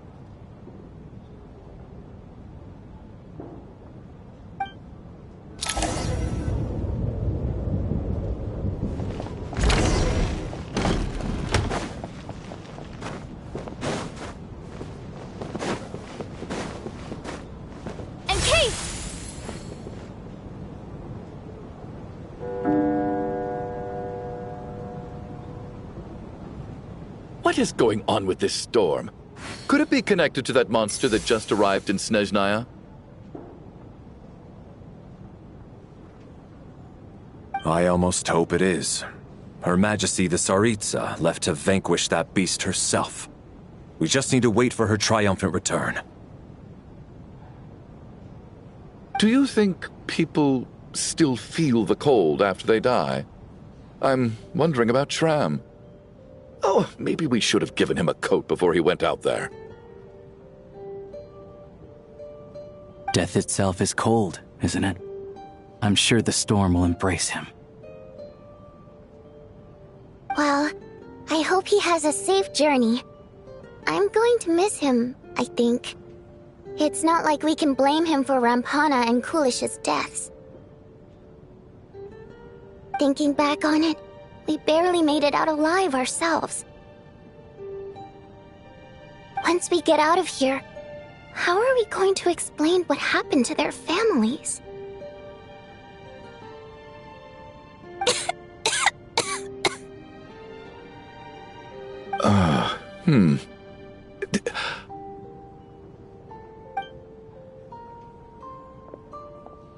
Are you okay? Here, take this. I've never used it.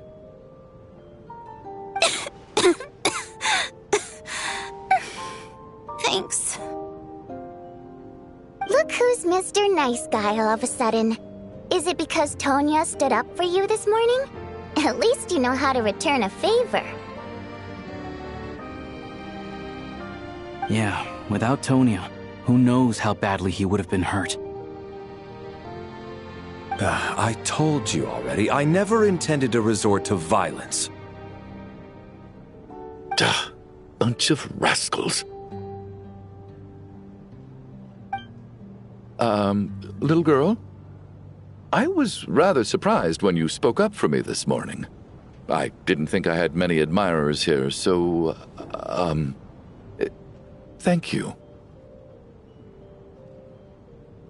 Oh, no need to thank me. I said some bad stuff about you too. I've been, too embarrassed to admit it, but, you remind me a lot of my daughter. So kind to everyone, but never lets her old man off the hook. Unless my wife and I are having a fight, then she's always on my side. Especially when she was little. Every time I took her out...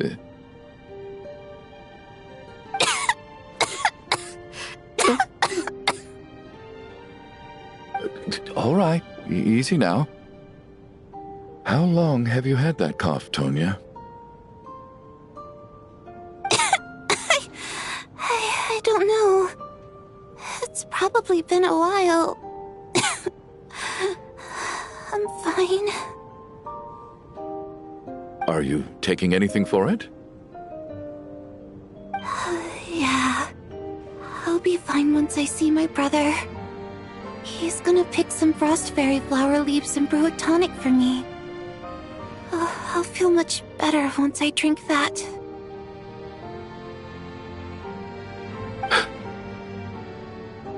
I see. That's good to hear, then. We should probably discuss arrangements for tonight. Now that the deceased has left our midst, there shouldn't be any more incidents. However, out of an abundance of caution, I'll keep watch. Shouldn't we take shifts? I can take one if needed. No need. I managed to get a nap in earlier, so I have plenty of energy right now. After all the tension of the past few days, everyone else should just focus on getting a good night's sleep.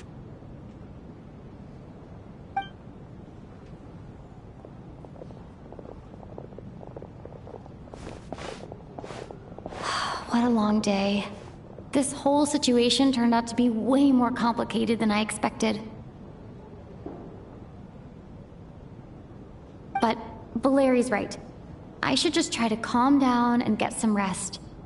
The last thing I want is to give myself nightmares.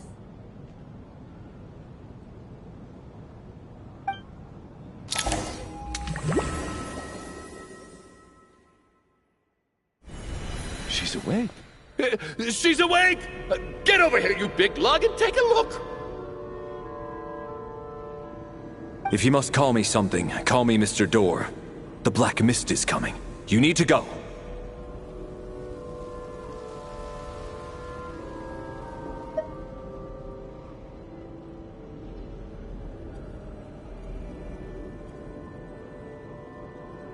Are you all right? Can you walk? We just got attacked by monsters on our way up. That Mr. Door fellow protected us.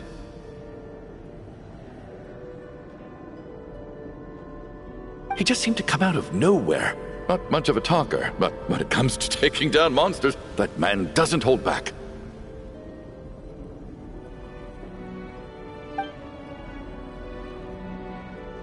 Curses! The Black Mist is catching up to us. We need to keep going. Mr. Door, I don't believe I've ever seen you around here before. Why is that? There's no need to try to get to know me. I'm just Mr. Door. Mr. Door! Monsters! Looking for trouble? I can just push these ones off. Well, anyway, we're lucky to have you here. Thanks for saving us earlier. No need to thank me. This is where my duty lies.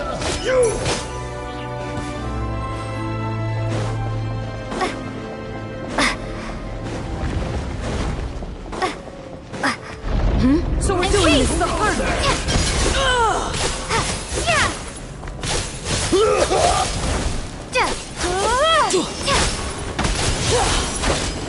Just you wait.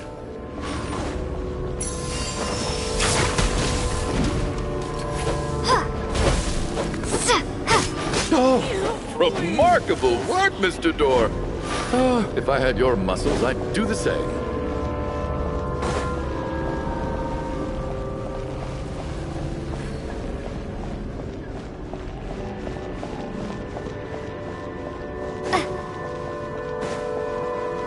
Are none of these doors the one you're looking for? No.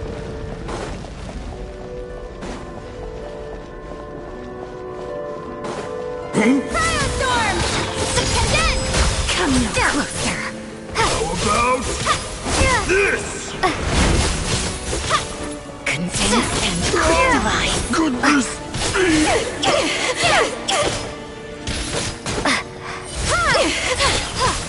By my command.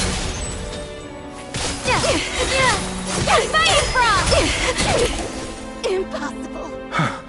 I'm so exhausted. And the black mist is still rising. Oh. Wait, look! There's more monsters down there. Are they coming from within the black mist? No, no! They're gaining on us! Quick, keep going, or they'll be at our heels any second!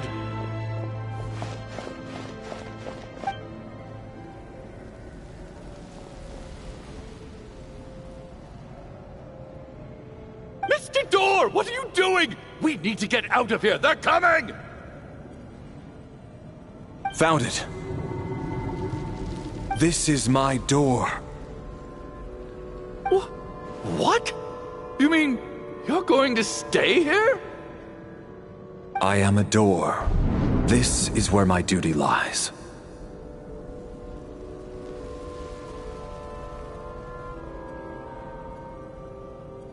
No! You saved us! We can't leave you behind! You must keep going. A door can only keep things out for so long. You must make haste. But... Oh, you're right. Let's go! We can't let Mr. Door's sacrifice be in vain!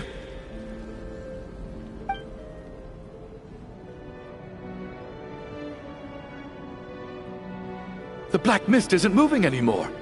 Looks like both the monsters and Mr. Door are gone. I didn't just imagine all that, did I?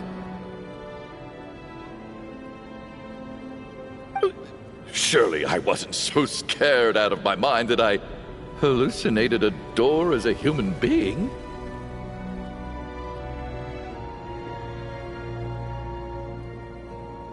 Oh, okay, good. There's no way we both hallucinated the same thing. Getting sleepy? Well, looks like we're safe for now. Go ahead. Let's get some rest.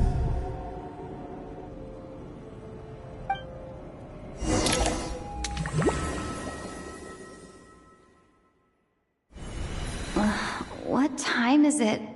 Is it morning? I think I had a nightmare. Oh, I guess everyone's still asleep. These past 2 days have been exhausting. Valeri's keeping watch though, so he's probably the only one awake.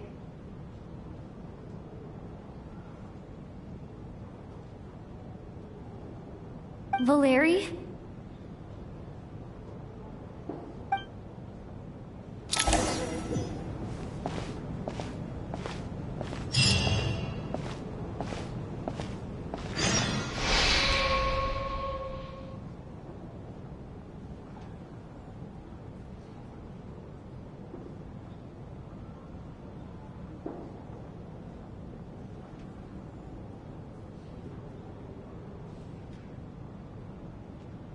Wake up! Everyone needs to wake up!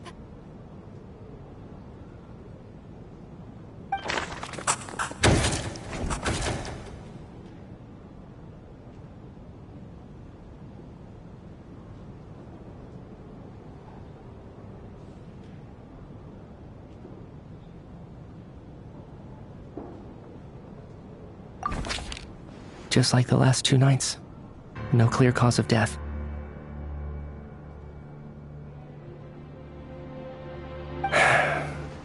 I've been a real thorn in your side, haven't I, Mr. Valeri? Now you can rest in peace. But for me, life will be all the duller for not having to run away from you, my friend.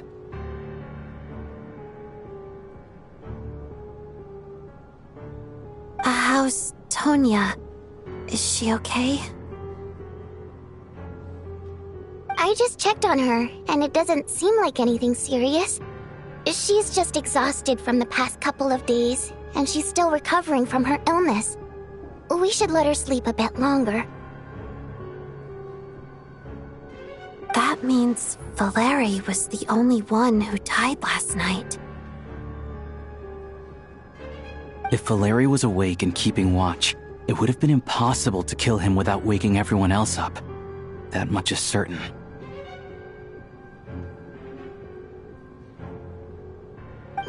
This is so frustrating. Why has nothing changed since yesterday? I thought we already dealt with the dead person causing all this.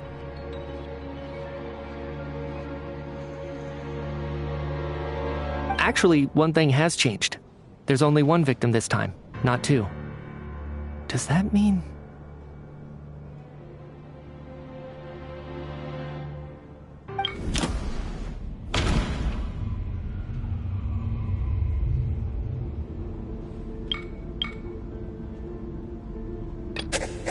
No similar cases have ever been confirmed. So, this theory doesn't seem to hold up.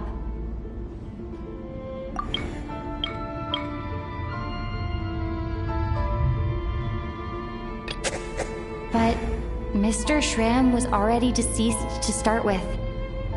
That doesn't seem very likely.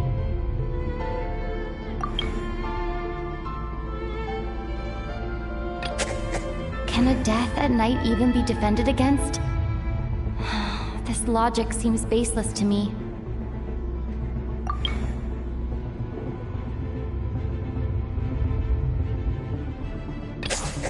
After the deceased Schramm left, there was one less victim last night.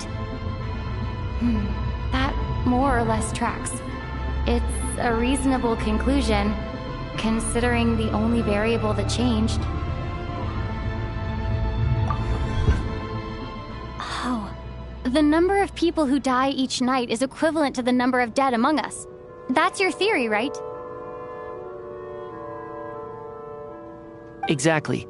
We identified Mr. Schramm, and the night after he left, the death toll dropped from 2 to 1.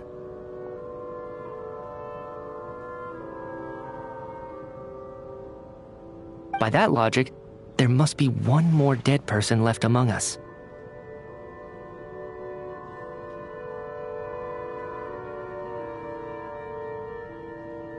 Another one? But there was only one person unaccounted for in the ticket checks, right?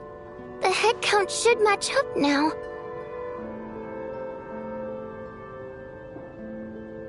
Having an extra person was definitely a cause for alarm, but being one person short isn't nearly as unusual. Someone could have left in the middle of the show, or made it out before the storm hit.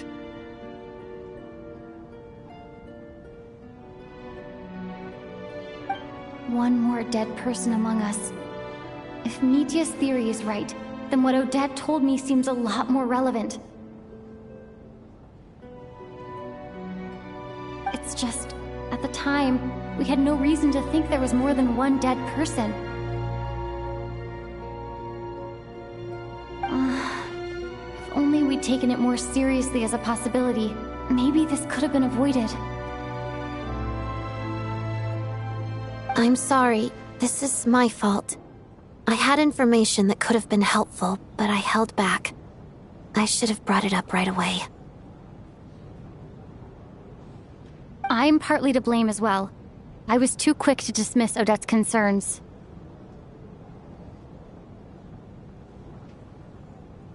What is this about? What have you two been getting up to behind my back? Sounds like there's some big news you've been keeping from the rest of us. Well, we're all ears.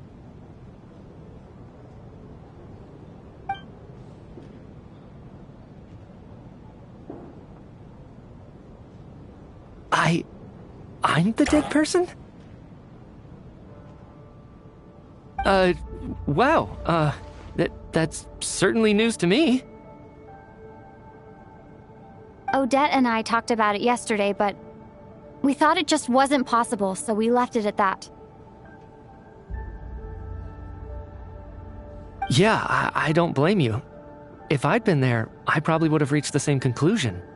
It just sounds too unbelievable. Let me just try and verify this. I just scoured my memories trying to think back to the afternoon Miss Odette mentioned.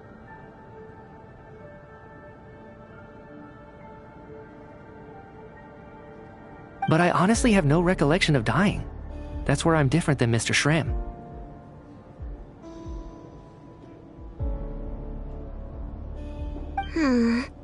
Having seen Mr. Mitya a few days ago myself, I also find it hard to believe he could be the other dead person among us. Well, if it isn't Mitya, then who? Do we vote on it?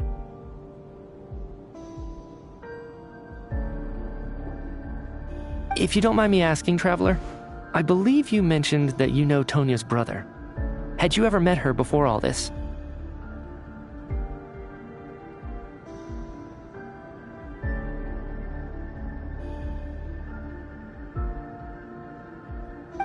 No, never. Wait, are you saying...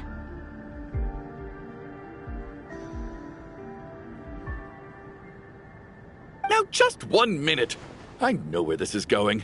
You can't just randomly point a finger at anyone you want.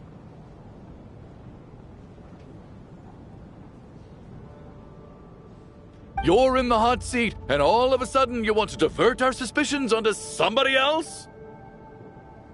Trying to pick a fight, Mr. Chuganov? Whenever you open your mouth, all you do is attack people, and I've had enough of it.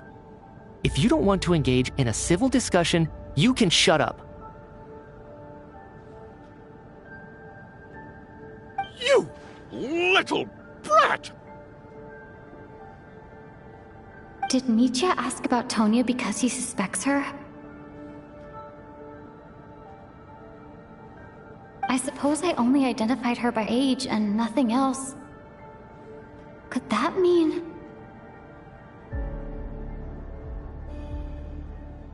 I'm just saying, you're going around casting suspicion on people for no reason. How could Tonya be dead?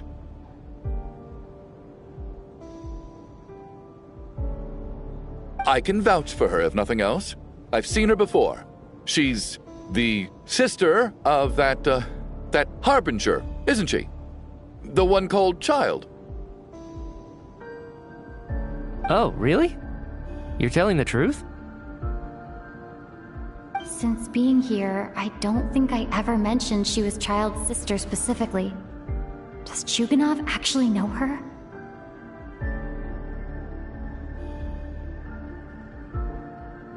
If Chuganov can vouch for her, then it can't be Tonya either. In which case, it seems unlikely that there's another dead person among us at all.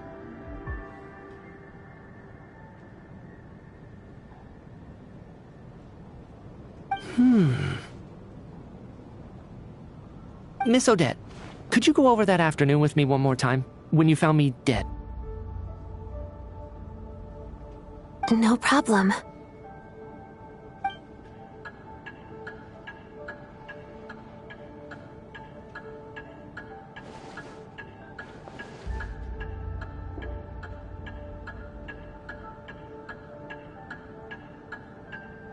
Huh. No matter how hard I try, I just can't remember anything about dying.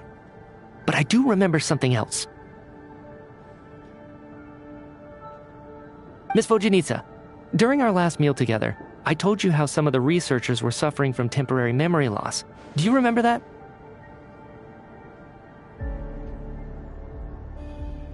Oh, yeah. You said it was hindering the progress of your experiments. You thought they were just under too much stress or something. Right. And even though I don't remember dying that day, I'm pretty sure I experienced something like amnesia.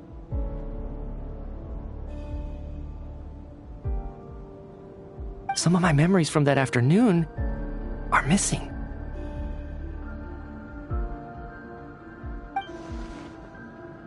Are you suggesting you're missing the memory of your... Of course. How am I only just realizing this? Humans aren't necessarily aware of their own death. You mean being silently assassinated, or dying in your sleep? Situations like that? The researcher's amnesia. Suddenly it all makes sense. I must thank you, Odette. I think your perspective just helped me reach a breakthrough on a series of issues that have been troubling me for quite some time.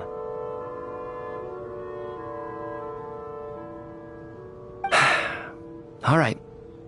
It's decided then. I'll be the one to leave today. Oh, leave? Hey, wait a minute. Aren't you rushing into this? What if you're wrong? You'll pay with your life. Come on, kid. Aren't you gonna fight for your life? This seems like a rash decision. I have other reasons beyond what's been discussed. In fact, thinking back, I remember during Miss Odette's performance, while I was sitting in the audience stalls, a brilliant new idea for my research popped into my mind. But then, my train of thought suddenly cut off.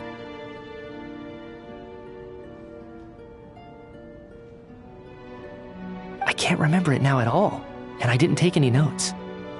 I guess that must be another instance of temporary amnesia.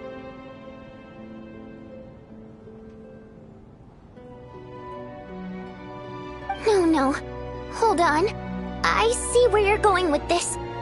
You're suggesting that each instance of temporary amnesia is a death, right? There's a glaringly obvious flaw in that idea, no? How can one person die so many times? I believe Miss Odette's account. During the period where my memory is blank, I must have been either dead or in a similar state. All it would take is for the same thing to happen in the theater, and I would come under the effect of the ley lines in this vicinity. This increases the likelihood of me being the deceased, does it not?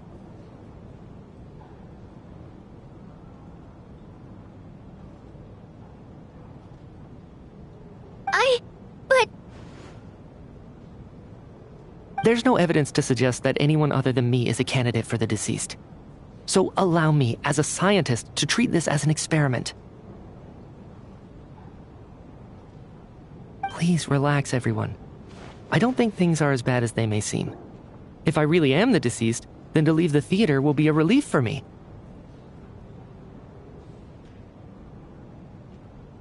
If, on the other hand, I'm still alive right now, well, apparently you've all witnessed my resurrection recently anyway. Who's to say I won't return from the dead again this time? Mitya's right. This is the only thing we can try right now. I think he's deliberately downplaying the gravity of the situation, though. He probably doesn't want to burden everyone.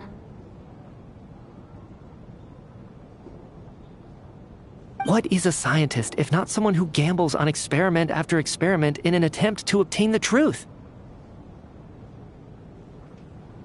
With this snowstorm, the ley line phenomenon, ghosts of the dead, and my amnesia, we've been paralyzed by not knowing and powerless to do anything about it. It's a terrible feeling.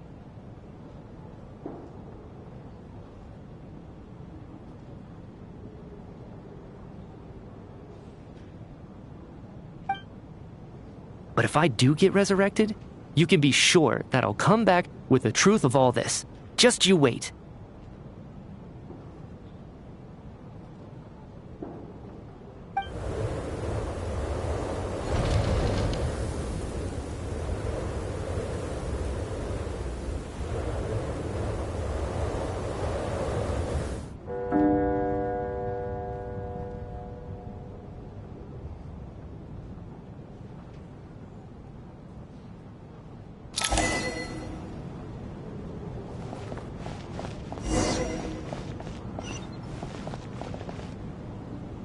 Poor Mr. Mitya. I didn't even get to see him one last time. Maybe it's a good thing that you weren't there to see it. It was a hard thing to watch. I hate goodbyes. Why does it feel like everyone around me is slowly disappearing? Not just in here, I mean. In the outside world, too. Maybe it's the realization that, at the end of life, everyone has to face it alone. to think of it, the main reason we're still alive right now is pure luck. Each morning here, for every one of us, there's the chance that we might not wake up. You could take it a step further and say that the same is true outside, too. Who can ever be 100% sure when they drift off to sleep that they'll open their eyes again in the morning? If I make it out of here, I'm going to cherish every moment that I'm awake and live without any regrets. Without regrets?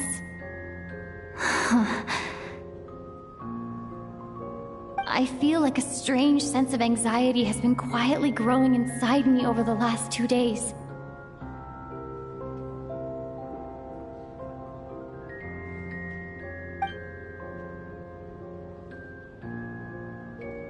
Are you okay?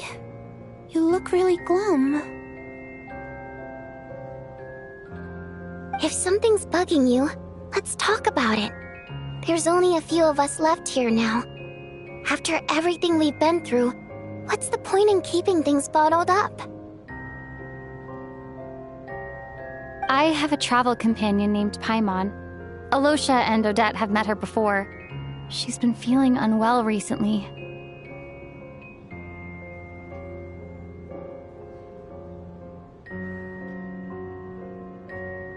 You're worried about her, aren't you? That makes sense. We've been trapped in here for days. To be honest, I used to feel like I was just a spectator in this world, watching everything that happens from the sidelines. Maybe it's because I'm a descender?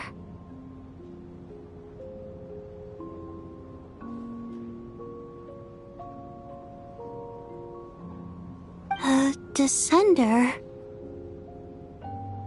But with Paimon by my side, over time, I slowly felt my connection to this world growing stronger. She loves eating, sleeping, and having fun, but she's also a great guide. It's her authenticity that makes this whole world feel more real for me.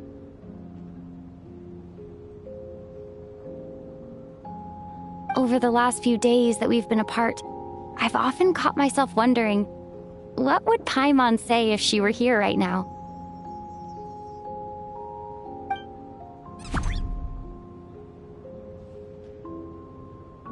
But by the time I snap out of it, the conversation has already moved on and I'm still in my own little world.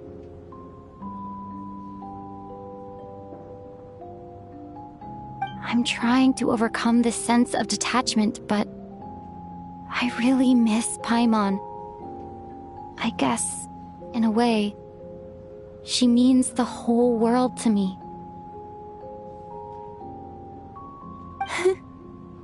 I bet she misses you when you're not there as well. Maybe you're her entire world too. I don't know if this will make you feel any better, but back when the water imps left Snezhnograd in droves, I also felt like the whole world was suddenly empty. I could be surrounded by people all smiling and having fun, and still feel completely separate from it. So, I totally understand how you feel. Later on, I started to think, maybe accepting the fact that our loved ones won't always be with us is something that takes a lifetime. All we can do is cherish their companionship from moment to moment. So, once we get out of here, you better hurry back to our side as fast as you can. You can't let your story end in regret. That's the trope I hate the most.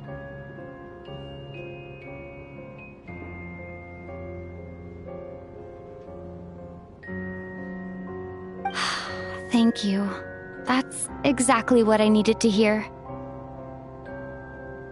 But Vodyanitsa, if you hate goodbyes too, why didn't you leave with your people? That's just the choice I made. I used to regret it, but I don't anymore. Like I said before, singing is a water imp's primary mode of expression. It's how we convey our emotions. Our songs have echoed through this theater for hundreds of years, each one a story pieced together through moments of joy and sorrow.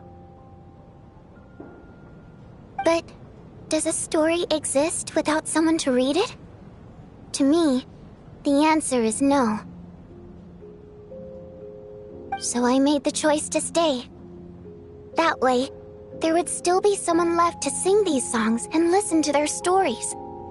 Otherwise, they could have been lost forever. Could you teach me how to understand your people's songs sometime? I want to be able to truly hear them, like Mr. Shram.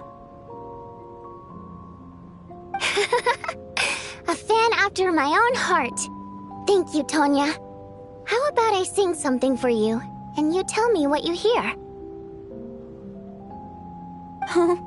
Okay, I'll do my best.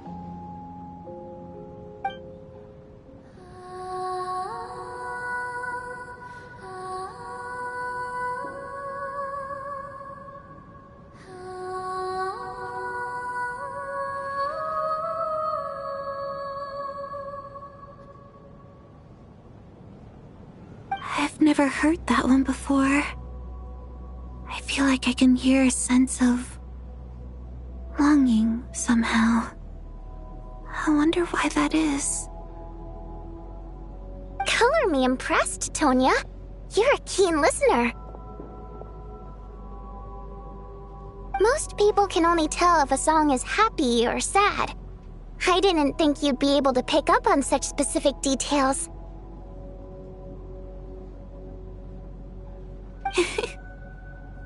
So, what's the song about then? Come on, tell me! I've actually never performed this song in the theater before, because it has more of a ceremonial purpose for our people. It's not meant for the stage. It means something like, "May those we have lost watch over us, and follow this song back home in the night, so that we might be reunited once more."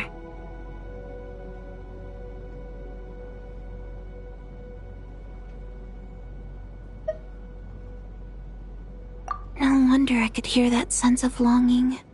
You sing it for loved ones who have passed away. I hope it reaches them. It's getting late, Tonya, and you're not well. We should all turn in early. I suppose there's no reason to keep watch tonight. Okay. But, before I go to bed, could you sing that song a couple more times for me, Vodyanitsa? Of course. Anything for my #1 fan.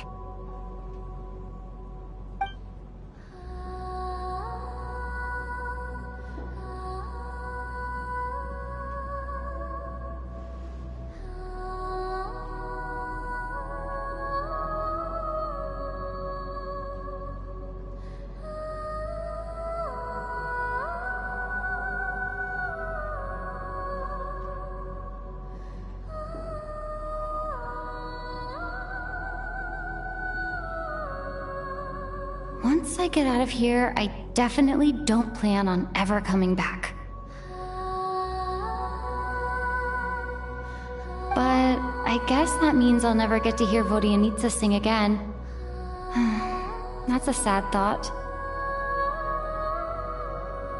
Before I fall asleep, I should cherish this moment of companionship while it lasts.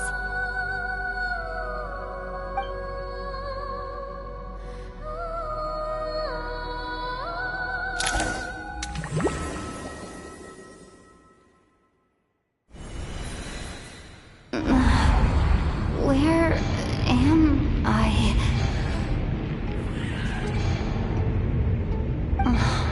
It's so dark in here, and I feel kind of dizzy. Am I alone?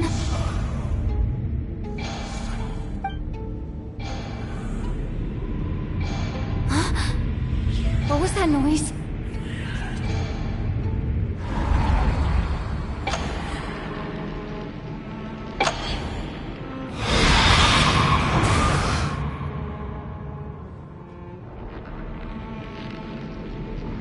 Return, O spirits. Fulfill your oath of protection.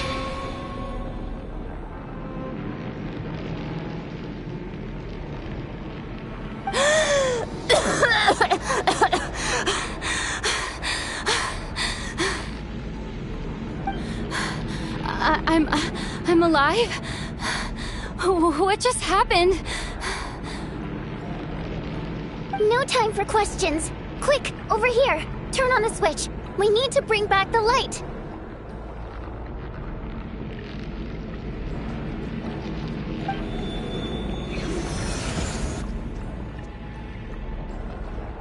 All right, we're safe. The spirit just now is called Night Prayer. The light subdues her, but she'll attack without a second thought in the dark.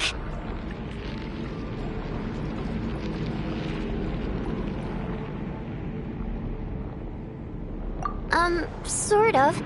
I know it's hard, but you can't let this place go dark, or she'll kill you again.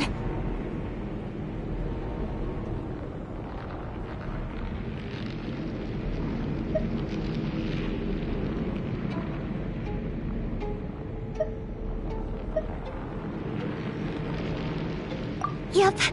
Luckily, I was here to resurrect you. Otherwise, that'd have been a real bummer. A bit more than a bummer, I'd say. Wait, so you have the ability to resurrect people? Sure I do. I'm your guardian spirit after all. I specialize in soul recall. Oh, it's nice to meet you, by the way.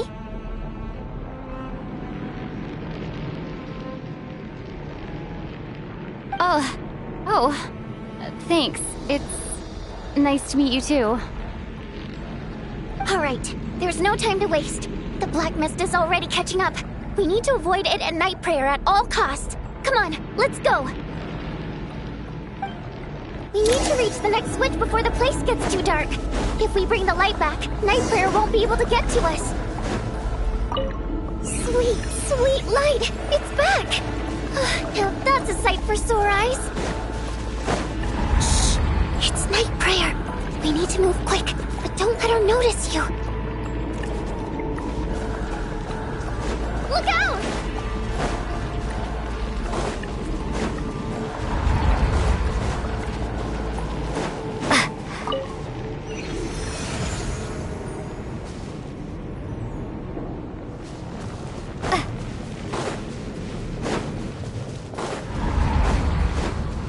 Which is over there.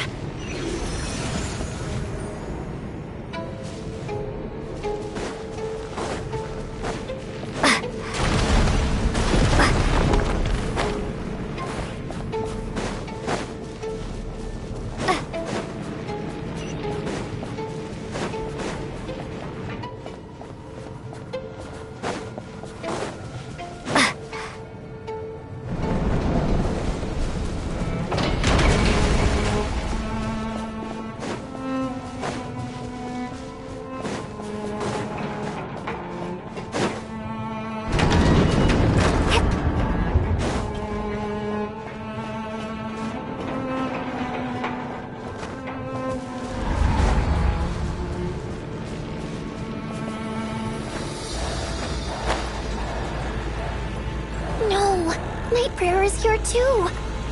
This can't be the only path. Let's head up there and take a look. Firestorm! Return, O spirits. Fulfill your oath of protection.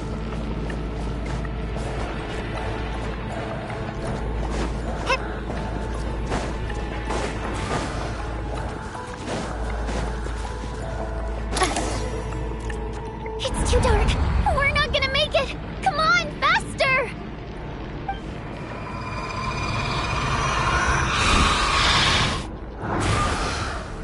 Traveler! I won't let you die like this. Not on my watch.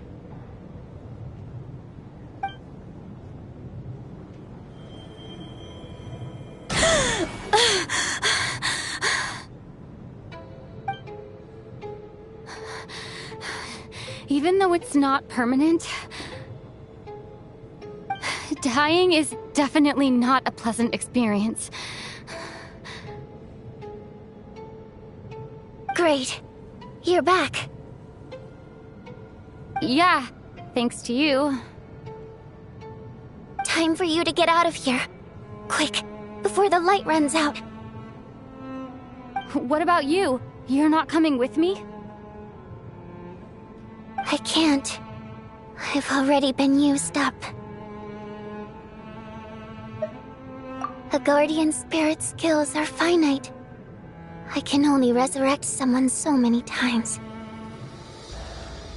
I might not look any different, but my essence has been exhausted. Now, I will slowly start to fade away. I can go no further. The black mist is where I belong. It's okay. Why didn't you tell me sooner? Because it wouldn't have changed anything. That knowledge would have just burdened you. And a guardian spirit's role is to protect. But... Go. Now, before it's too late. I already hear Night Prayer approaching.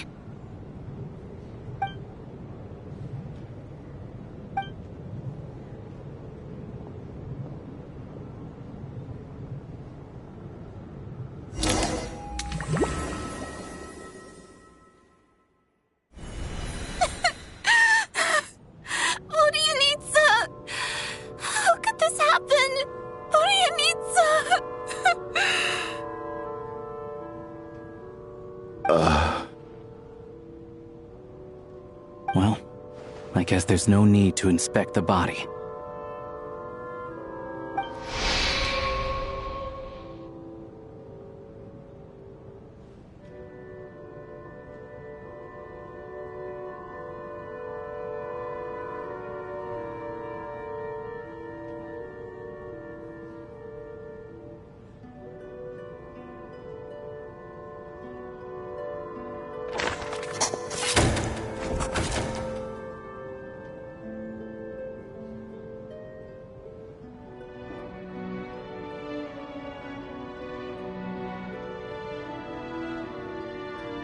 This wasn't supposed to happen. You lied to us, didn't you, Chuganov? You've been lying from the start.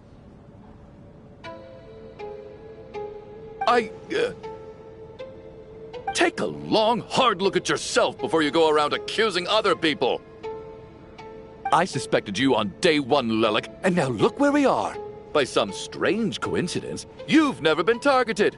You just happen to have survived this long? No, you should be the prime suspect. And you, little hunter, ever so content with staying on the sidelines. Yet, you were the one who stopped us from leaving from the start!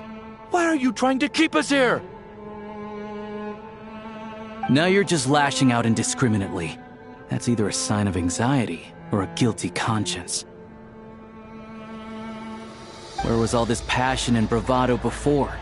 Decided to fight until the bitter end. Is that it? Is that a threat? Fine, bring it on! You think I'm afraid to die after all this? You want to kill me? Go ahead! I'd like to see you try. After all the trauma of the past few days, everyone's been pushed to the breaking point.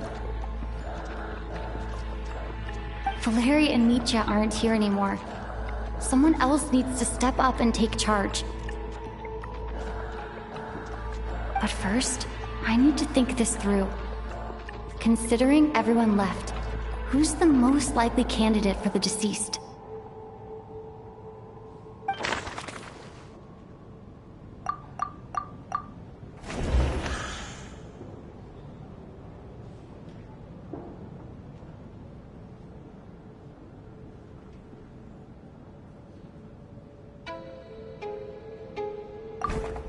Of those who remain, the only person we've never met before is Tonya. There There is room to doubt her true identity. People are easily misled by first impressions. Now that I think about it, child sister was in fact a label I imposed on her due to my own assumptions. But Mr. Chuganov vouched for Tonya's identity yesterday, with basically no other possibilities left. Could it be...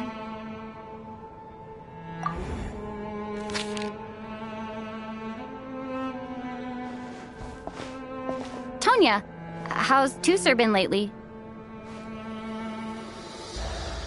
Tusser?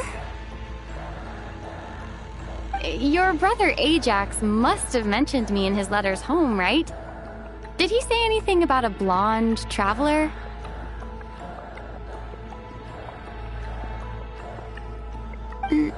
No. And my brother's name is Razik, not Ajax.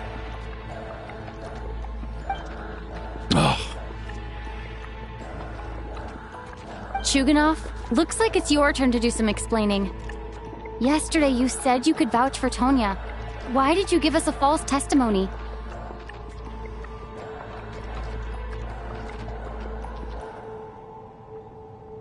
I knew you were behind this, Chuganov. You've been lying through your teeth from the start. Everything about you is fake, down to the wife and daughter you're always talking about. Your entire family man persona is a charade, isn't it?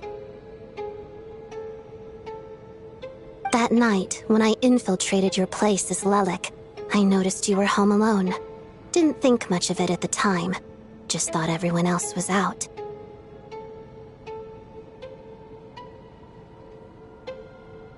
But thinking back on it now, that doesn't seem very likely.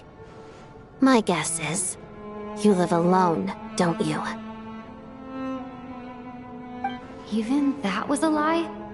But why would he lie about having a family? Oh! Curses! Oh, why is there no end to this blasted snowstorm?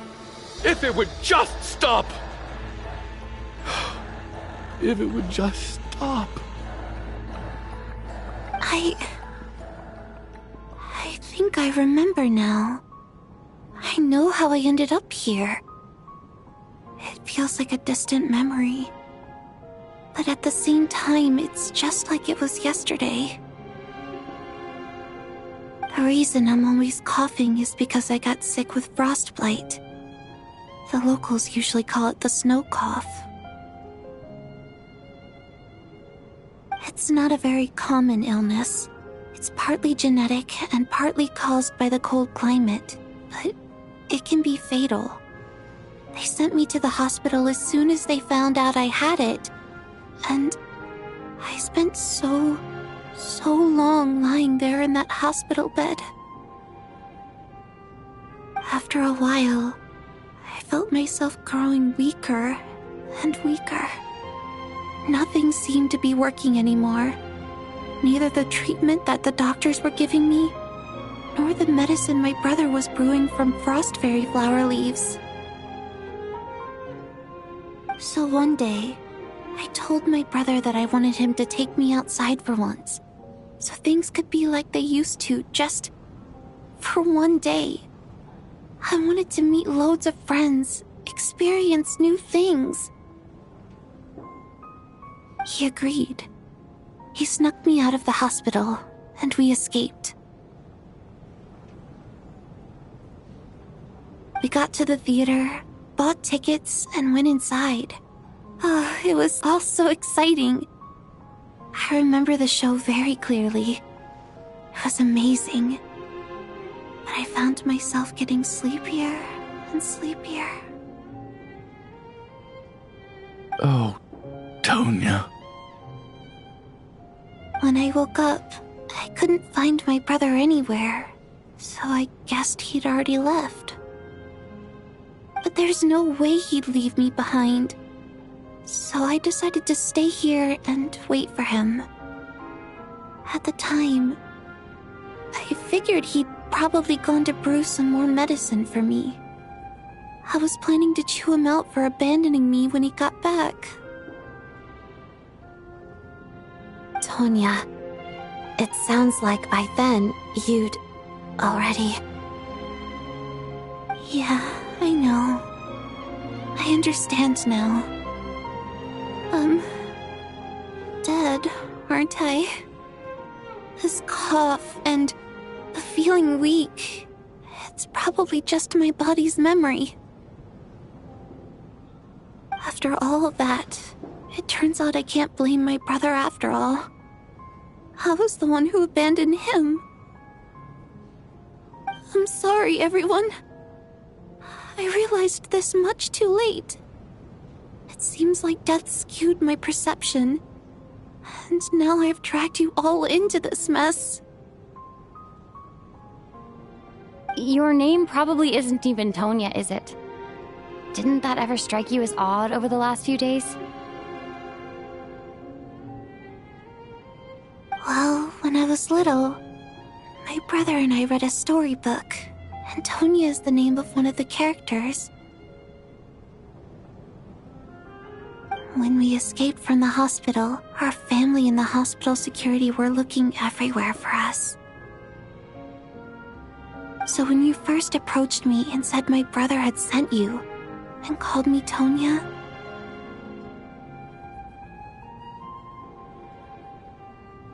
I thought he must have chosen a fake name that only the two of us would know.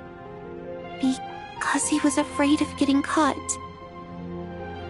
Now, it seems like that was just wishful thinking.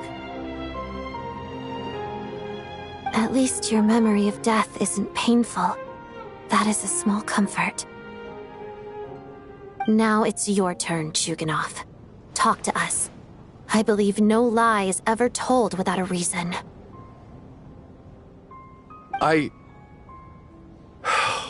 You're right. I was lying. I happen to know that the Harbinger child and his sister Tonya managed to get tickets, so I lied to you and pretended I knew them. And yes, I was lying about my family too. The truth of the matter is, I lost them a long time ago. I just refused to accept reality. And now I've spent the second half of my life living a lie. I'm a joke. My daughter's name was Iskra. And before you ask, yes, Iskra, as in Iskra Manufacturing Plant. She also died from the snow cough. She was just 6 years old. If she were still alive today, she'd be around the same age as little Tonya here. After Iskra passed, my wife couldn't bear to face those memories either. So she chose to start a new life without me. One day when I came home from work and saw the empty room, I felt like I couldn't breathe. Subconsciously, I started to imagine that they were still there.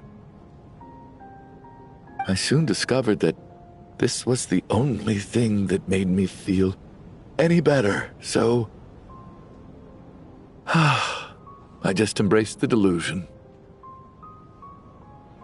Nothing more than a pathetic means of escapism, I know. But at least it's not a crime. So explain your false testimony, then. The night before last, when I was chatting with Tonya, she mentioned that her brother would brew medicine for her from frost fairy flower leaves. Combined with her various symptoms, I suddenly understood everything, including the fact that she was deceased. The snow cough used to be an incurable illness. I would pick frost fairy flower leaves to brew medicine for Iskra too. It took hours and hours on the stove. But the year after my daughter passed away, the jester of the Fatui announced that a cure for frost blight also known as the snow cough, had finally been developed. It turned out that all previous treatments were completely ineffective. No better than random concoctions. That was the final straw for me. I just couldn't take it anymore. Just one more year. One more year, and everything would have been okay. So, more than anyone, I know full well that in this day and age, no one in their right mind would still be using frost flower leaves to brew medicine for the snow cough. Poor Miss Tonya, therefore, had to have been from an era when snow cough was still a terminal illness. So, you projected your daughter onto her? Even though you knew she was one of the dead?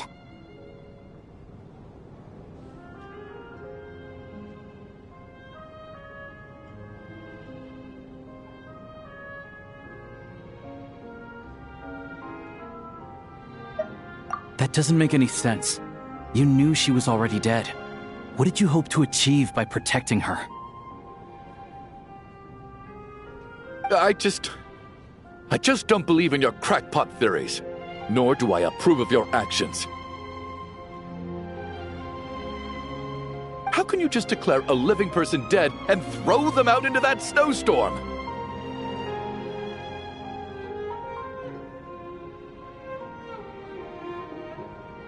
Nitia's gone. My good buddy Shram's gone. And now it's Tonya's turn, isn't it? The others I can make my peace with, but little Miss Tonya, here she is, standing right in front of us, alive and breathing, and fighting her own battles. Yet you're quite happy to say she's dead? I just want her to live. Once this snowstorm is over, the very moment it stops, I'm going to march out that door and find someone who can fetch the very best medicine for her snow cough. I'll be damned if I'm gonna let you cast her out into the snowstorm before I have the chance to cure her.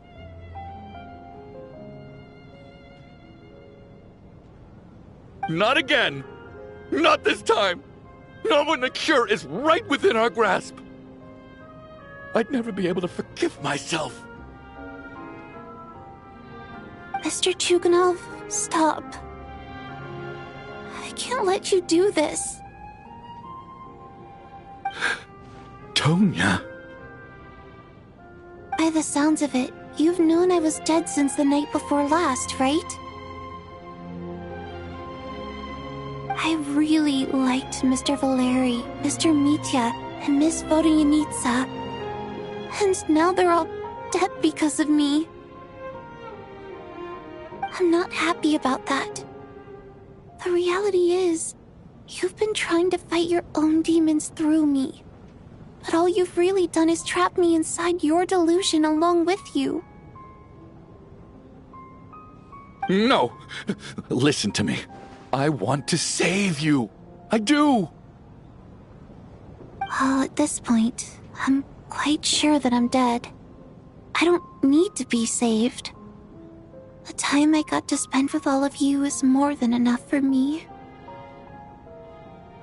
Despite all the bad things that kept happening, I got to meet so many interesting people and spend so many days and nights by your side. Since the day I escaped that hospital until now, this has been an adventure I never even dared to dream of. I'm very fond of you all. If it were only possible, I'd trade my soul to bring back the ones who died. If it meant things didn't have to end like this.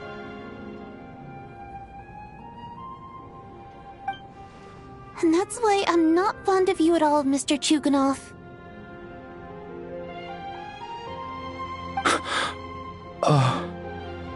I'm sorry. It's them that you owe an apology to, sir. Not me.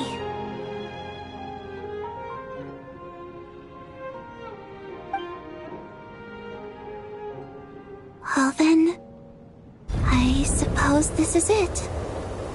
It's time for my adventure to end. I've caused enough trouble. You're leaving already? It's still early. Don't you want to stay a little longer?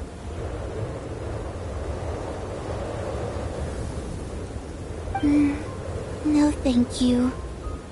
Oh, and by the way...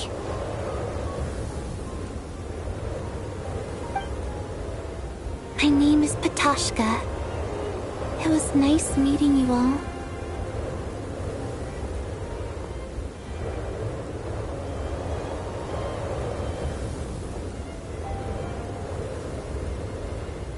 Feels strange that we're only being properly introduced now that it's time to say goodbye.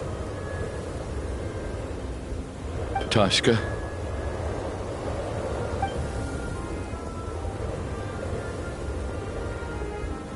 What are you doing, Tuganov? Are you crazy? Let me leave. I can't keep lying to myself anymore. In your dreams. Don't think you're getting off that easy when you had a hand in the deaths of so many people. The Fatui have honed quite an array of enhanced interrogation techniques since they were founded. Once we're out of here, Lelik will personally give you a taste of every last one.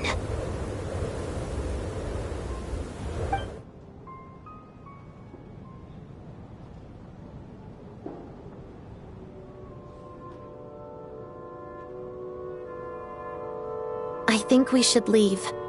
I doubt this snowstorm is ever going to stop. For all we know, this storm might have destroyed all of Snezhnaya by now. Maybe even the whole world.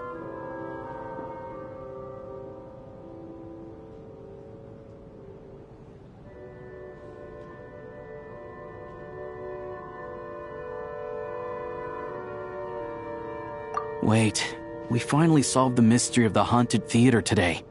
Maybe let's at least try to enjoy tonight?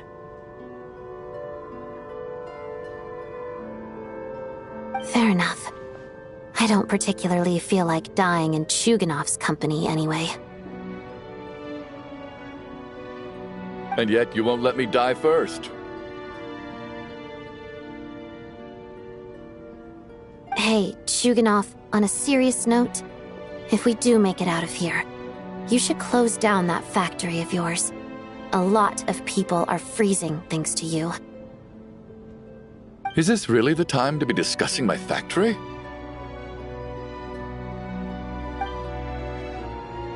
All right, fine. I'll shut it down. Doesn't matter to me anymore.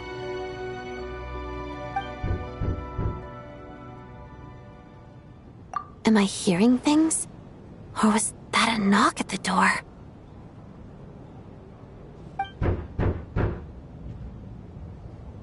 There it is again. But I don't understand. The snowstorm hasn't stopped, has it?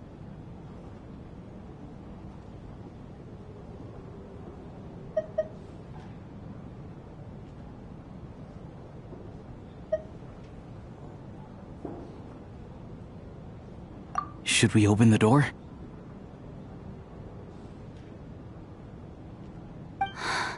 Is this it? Is this nightmare finally over?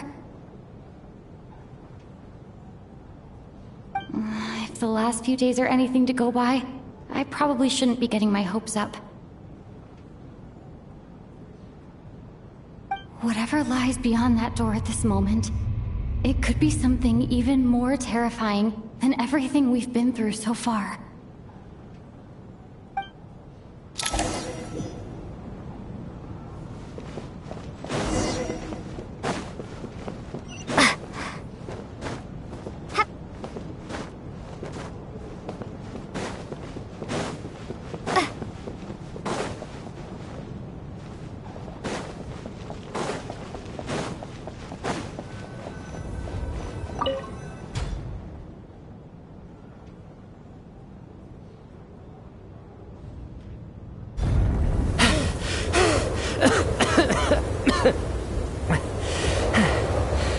Hey everyone, I'm back.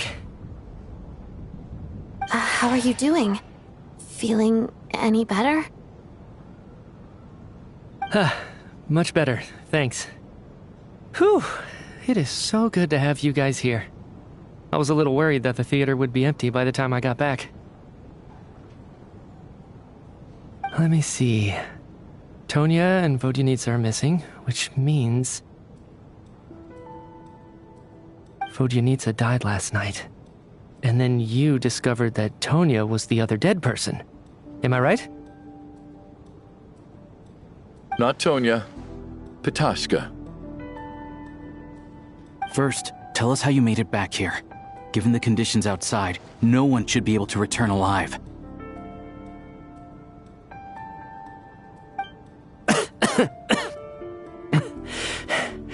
You're right. The thing that got me back safely was... a song. I heard someone singing. After walking into the snowstorm, my mind grew hazy. I don't know how long I walked through the storm before my mind completely slipped away.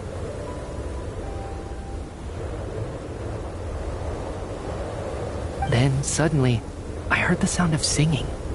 The voice instantly brought me back to my senses, and I regained consciousness. So I followed the voice, searching for the source of the singing. I searched and searched, until finally, just a few moments ago, there was the entrance to the theater, right in front of me.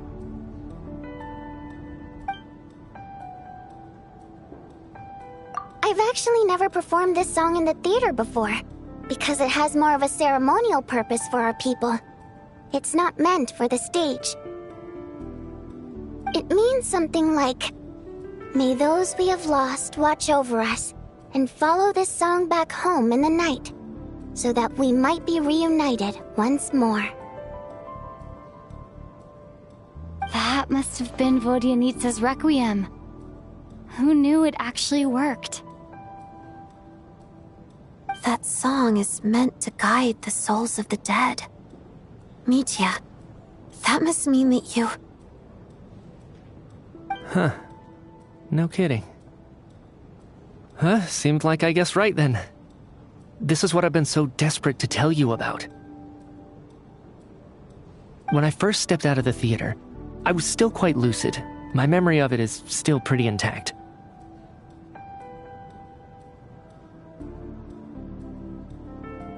I remember the outside world being completely different than what I'd expected. It was like this was a world where only the snowstorm existed. There wasn't a trace of any humans or buildings ever having been there. I don't know how else to describe it, except to say that it just didn't seem like the real world. And as for the Requiem, if I was guided here by Vodyanitsa's song, it can only mean that I must already be dead, and this is my soul, not my body.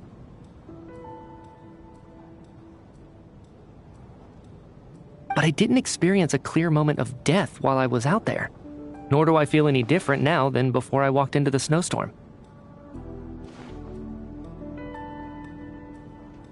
You don't seem any different to me either. In fact, this is something I've been wondering about for a while now. If souls aren't physical, shouldn't they lack tangible form? Both Shram and Pitashka were clearly deceased, and yet their souls didn't look or feel like ghosts at all. They were visible, tangible, no different than you or me.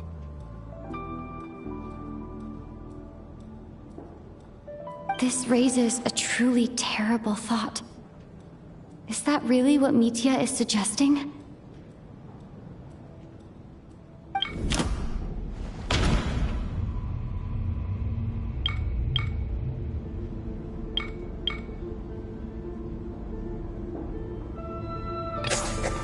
Mitya's soul was summoned back by the Requiem, confirming that he is indeed already dead. And yet, he looks no different from us. Of course, if even the long-deceased like Mr. Shram can blend in with us undetected, then maybe we've all been dead from the very start. And all of us are now souls wandering the theater.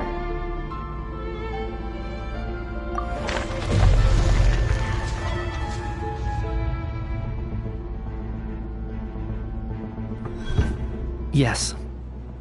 I think that this is probably the afterlife. What did you say?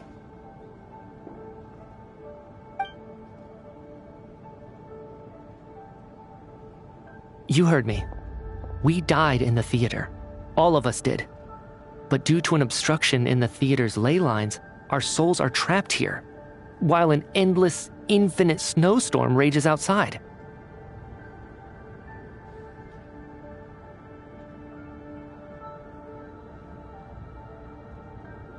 It's ironic, really.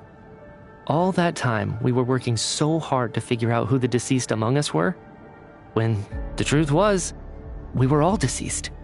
The only difference being some of us died more recently than others.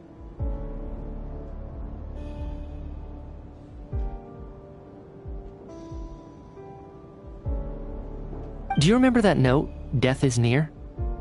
Seems like we misunderstood what it meant after all.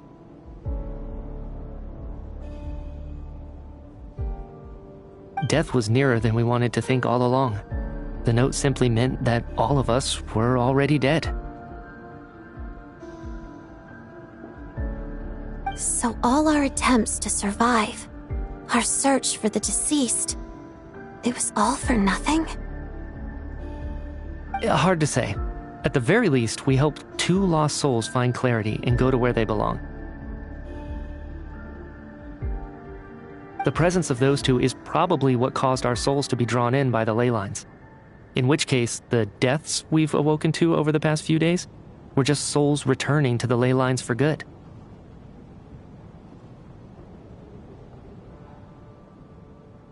If what you're saying is true, doesn't that make us the lost souls now? Huh, no wonder. This afternoon, when I was moving Vodyanitsa's body, I noticed that the other bodies in the room hadn't decayed one bit after all these days. That's further proof that those aren't physical bodies at all, but merely our shells here in the afterlife. Am I really dead? This doesn't feel real to me at all. No, that's impossible. This cannot be how it all ends. I still find it hard to believe that all of us are dead. How exactly did we die in the real world? None of us have any memories of dying, right?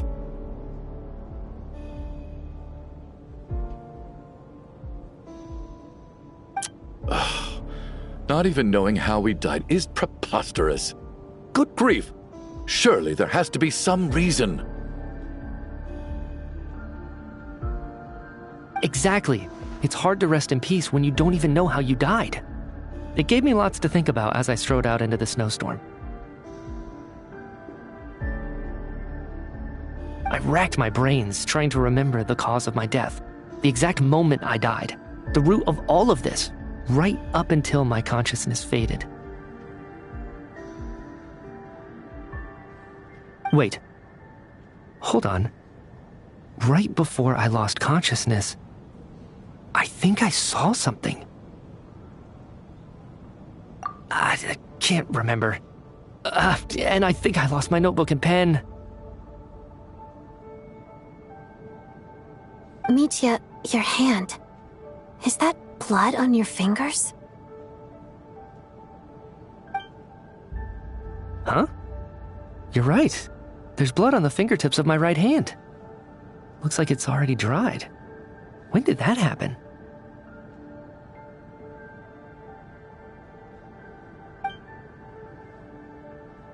What the? I guess this was what I saw. I must have desperately drawn it in my own blood right before losing consciousness.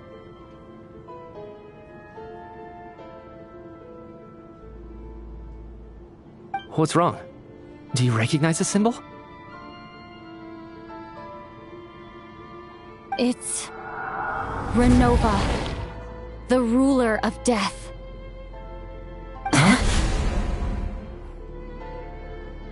Alosha, Do you still remember that Snezhnayan folktale you told me about? It was about the Grim Reaper.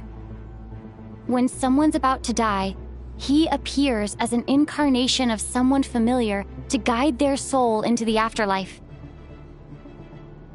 And as soon as you recognize his face, your life is over. I heard a similar tale when I was little. You think the Grim Reaper in this story refers to the ruler of death you mentioned? That's right.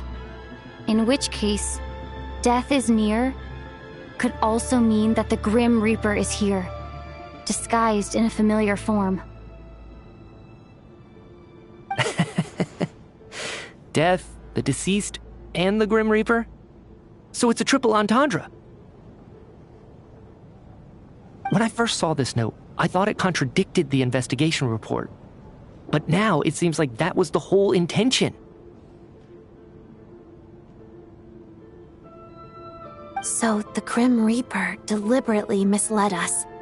Then, we started suspecting each other and searched for the deceased while they hid in plain sight.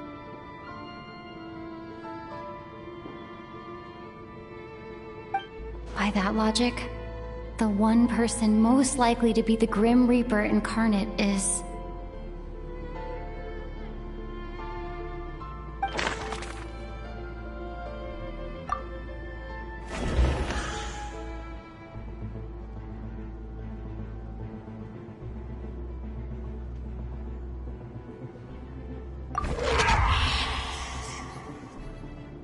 No doubt about it.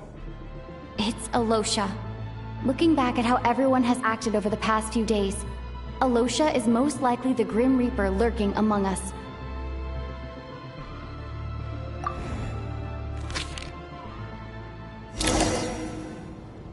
Is it you, Alosha? You were the first to discover the investigation report, and you had plenty of time to slip the note inside to mislead us. So? Surely you can't suspect me based on that alone. What if someone else found the investigation report first, slipped the note inside, and then put it back without telling anyone?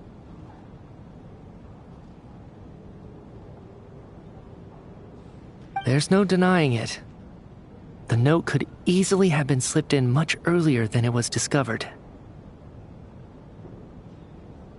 That's not all. I've also noticed that, although on the surface, Valeri, Mitya, and sometimes I were the ones taking charge of the situation, looking back now, even though you didn't say much, you were always subtly guiding everyone from the sidelines. What do you mean? You were the one who emphasized how dangerous it was outside and insisted we all stay here. It was also you who suggested that we all sleep in the same place. And earlier today, you tried to convince Ptashka to stay. I don't understand why, but it was out of character. So, you didn't understand my intentions, and now you're assuming the worst. Seems pretty unreasonable if you ask me.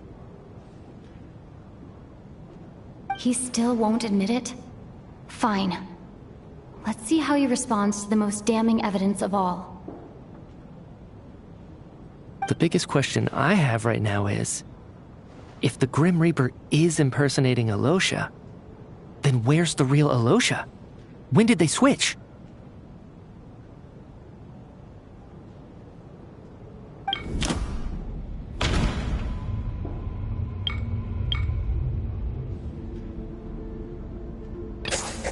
That's right. This was the moment. Right at the start, before any victims had even emerged, Alosha was switched with the ruler of death while everyone's guard was still down.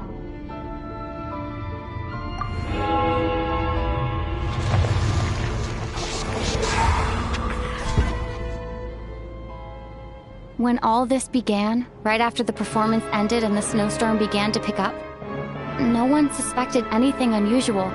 We just assumed we were snowed in. It wasn't until we discovered the bodies the morning after that we realized something out of the ordinary was going on. But it's clear now that the oddities actually started earlier than that, when Dimov walked into the snowstorm and never came back. Right. So Mr. Dimov was the first victim, not Sobolova and Torgov. And if we pinpoint that moment as the beginning of this incident, then one thing becomes clear. Alosha, you are the only person who walked into the snowstorm and came back without the help of Vojanitsa's Requiem. More precisely, Alosha never came back at all. The one who came back was the Grim Reaper. Not bad. Well, since you've backed me into a corner, I suppose there's no point in keeping up the act anymore.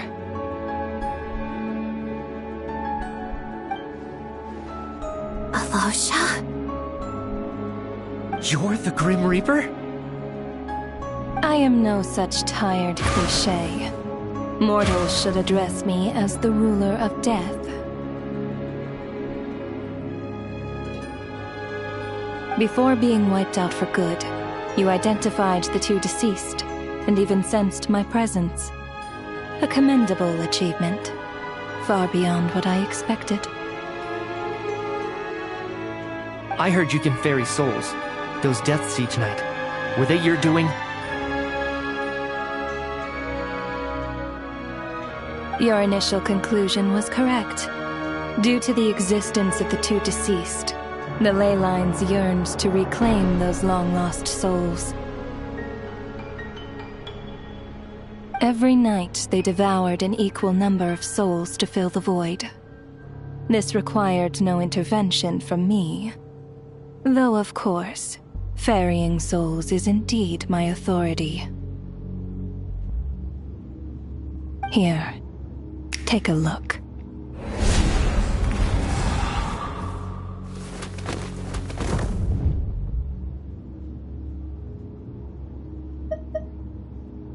What are you doing? That takes care of today's too.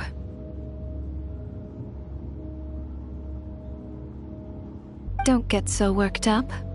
You are already dead, and your souls must return to the ley lines. I know we're already dead. You murdered us, didn't you? Murdered? No. Murder is when mortals usurp my authority. Death is my jurisdiction. If I require someone to die, I need not resort to such laborious methods as murder.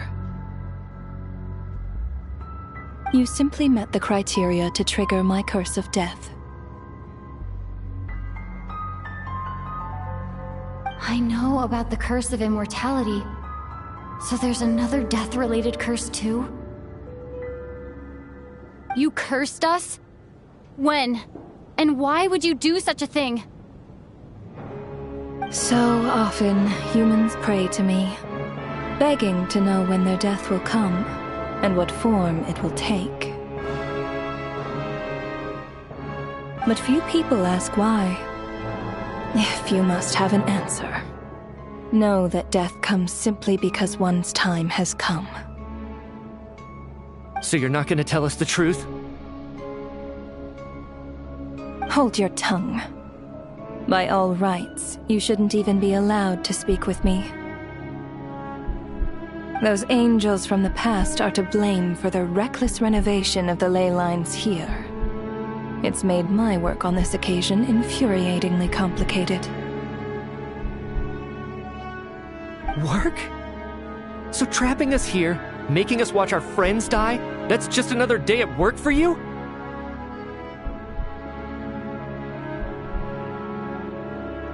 You clearly have a lot of questions. Fine.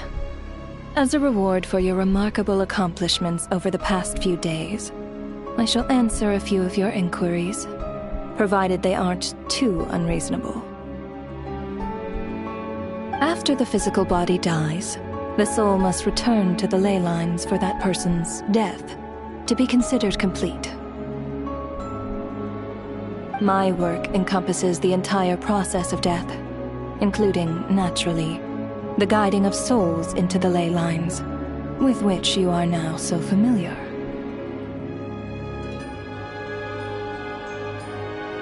You must also be rather familiar with Natlan's Night Kingdom, I presume? It was I who supported the creation of the Night Kingdom. It provided a convenient means of guiding the souls of Natlan.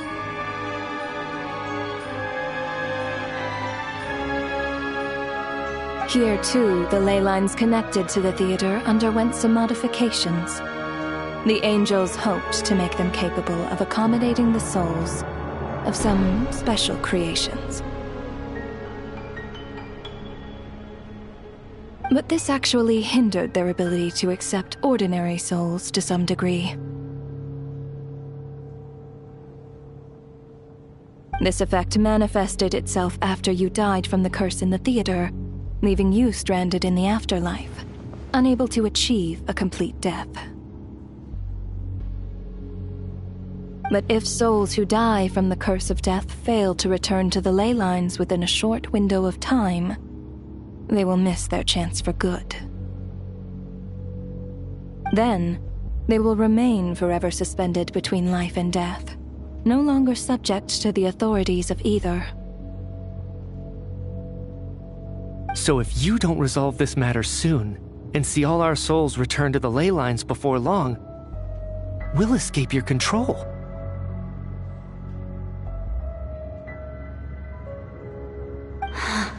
Mitya is sharp.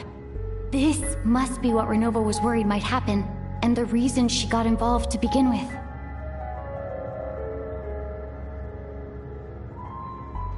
But if you have the authority to guide souls, why didn't you just show yourself and get it over with?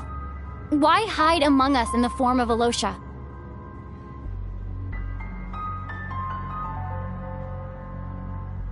You seek to understand the mind of a god? Very well. I'll tell you. This is a theater, and I decided I wanted to watch a show about death. That's why I encouraged you to take the events to the stage.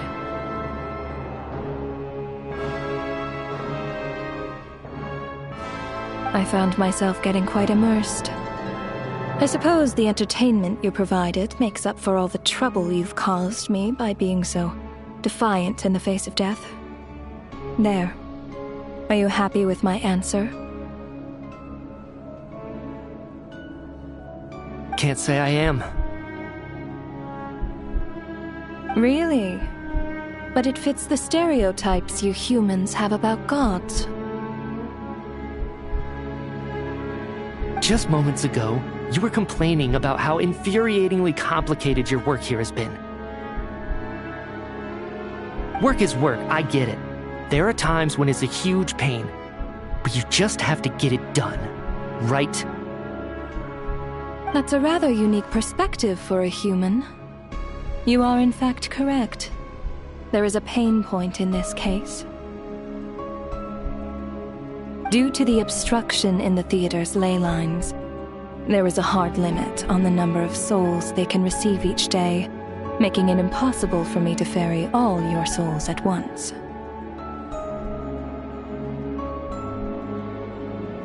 Revealing my identity too soon would inevitably have led to futile resistance, and there was a risk that any souls who chose to run would disappear. Then there was the issue of the 2 lost souls you called the deceased. The way you resolved that quandary was all part of my design.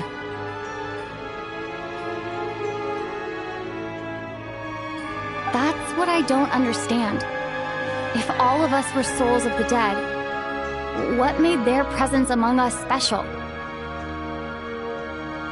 For centuries, they have refused to return to the ley lines, exploiting the issues created by the angel civilization to resist being drawn in. Centuries of obsession accumulated during this process.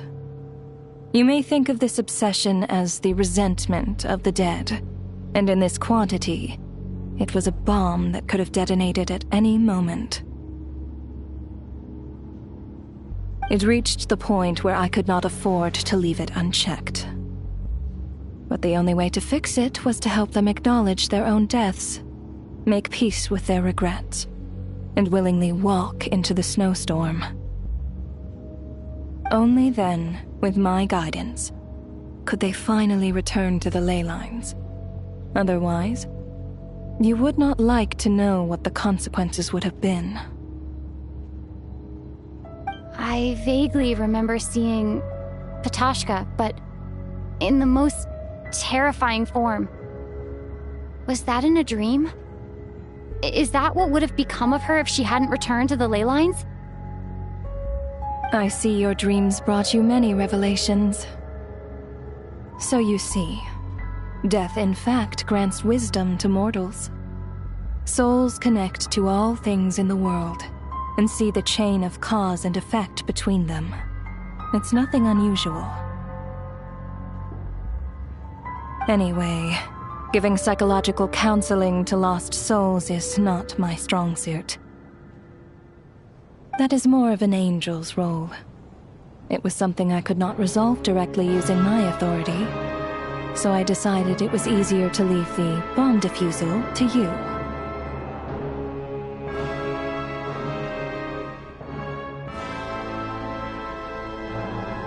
Meanwhile, of course, their presence caused the souls of other members of your party to return to the ley lines each night. From where I stand, that was killing two birds with one stone. As both issues slowly resolved one another without me having to lift a finger, all I had to do was stay close by and keep the situation under control. Then use my authority to wrap things up at the end.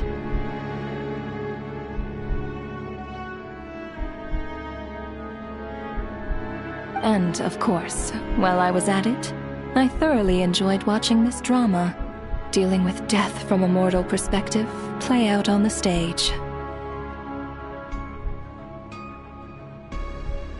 Sounds like you had it all figured out, Grim Reaper. I just did the math. You said there's a hard limit to the number of souls the ley lines here can receive each day. It's 2, isn't it?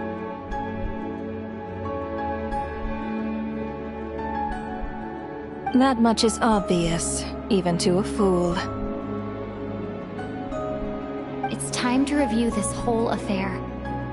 If the ley lines can only take in 2 people per day, I need to go over the deaths from these past few days again.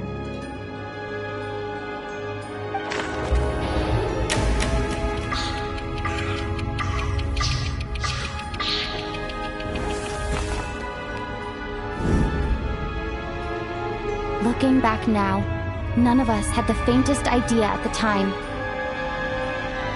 From the moment the staff member named Demoff walked into the snowstorm, the incident had already begun.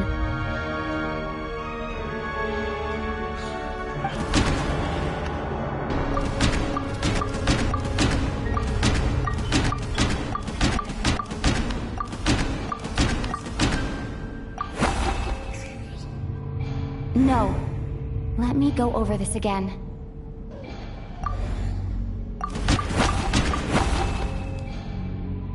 No. Let me go over this again.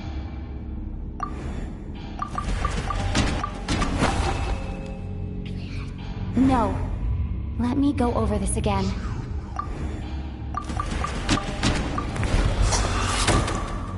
Alosha was the second to walk into the snowstorm after Demoff to investigate. During this process, the ruler of death assumed his identity, making him one of the victims.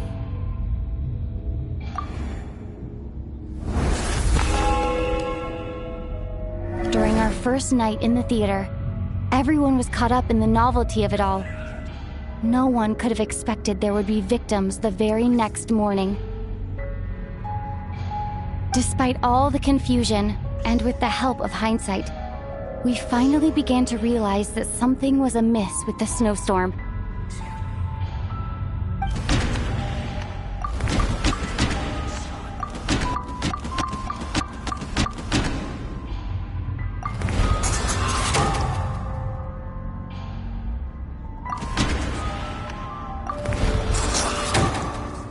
The ley lines devoured Torgov and Sobolova on the first night.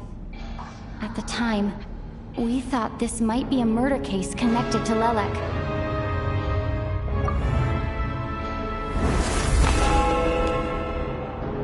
Odette and I spoke a lot that night.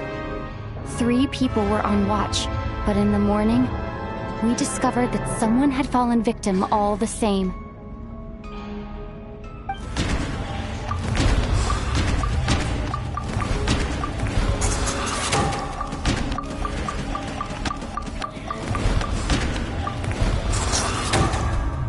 The deaths of Kulish and Ranpana caused everyone to stop suspecting Lelek.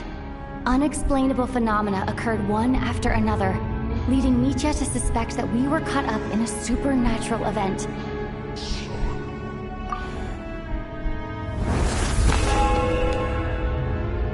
Later, we discovered that there seemed to be an extra person among us, and subsequently discovered the existence of the deceased.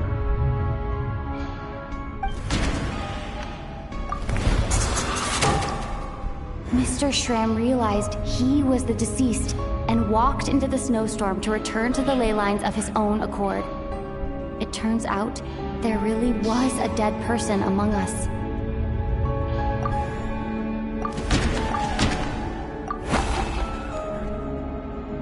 No, let me go over this again.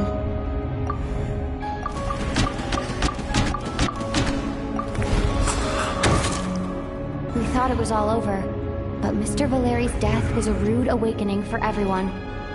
Once again, the ley lines consumed him during the night. A lot happened today. Mr. Valeri's death led us to discover the connection between the number of deceased and the number of victims during the night.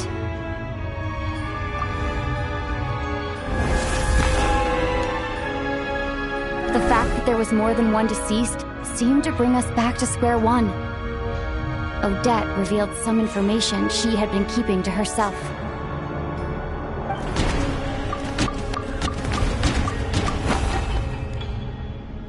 Although Mitya did indeed walk into the snowstorm that day, he returned from the ley lines with the help of Vodyanitsa's requiem. The void in the ley lines hasn't been filled.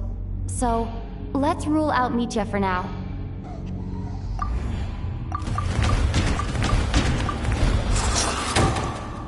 Vodyanitsa was swallowed by the ley lines in her sleep, but the requiem she sang before falling asleep was quite a game changer.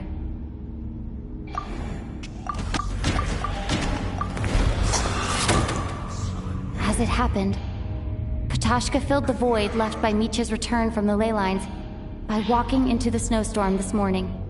The girl I thought was Child's sister, Tonya, turned out to be another of the theater's deceased. Come to think of it, Patashka was about to walk into the snowstorm at that time, and Renova, unaware that Mitya would return, was concerned that her soul would overflow from the ley lines. That's why she used Alosha's voice to try and persuade her to stay behind. Looking back, I suppose that was an early slip-up on her part.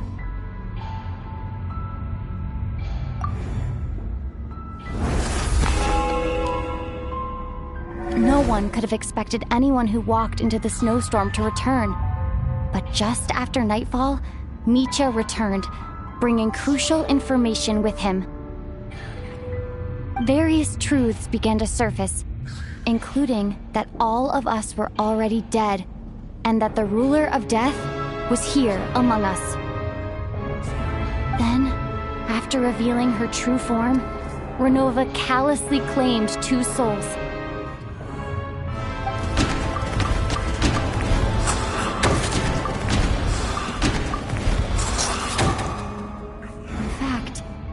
Everyone was already dead by the time we took the photo. And in the days since, we've experienced many more partings in the afterlife. Now, only Mitya and I remain. And the true culprit behind everything still stands before us. In Mitya's eyes, I see the same anger and frustration that I feel.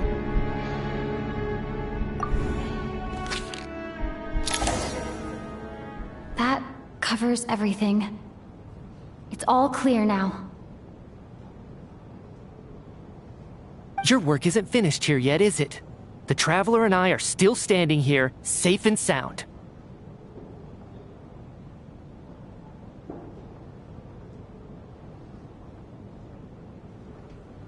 The water imp's song threw things off a little, but it is of no consequence. The ley lines have already anchored your soul, and the first ray of light tomorrow morning will take you back. I, meanwhile, need to review my attitude towards the water imp race. So, the reunion in the night that Vojanitsa mentioned, I suppose that was never meant to be a permanent reunion. That just leaves you, Traveler. My power only allows me to temporarily separate your soul from your body. The ley lines of Tevat would not accept you.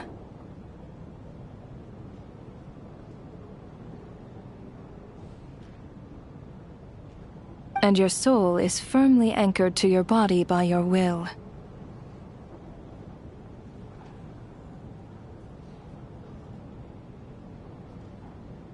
For a descender like you, who is not bound by Tevat's rules, your death can only be brought through the most violent of means, such as directly destroying either your body or soul.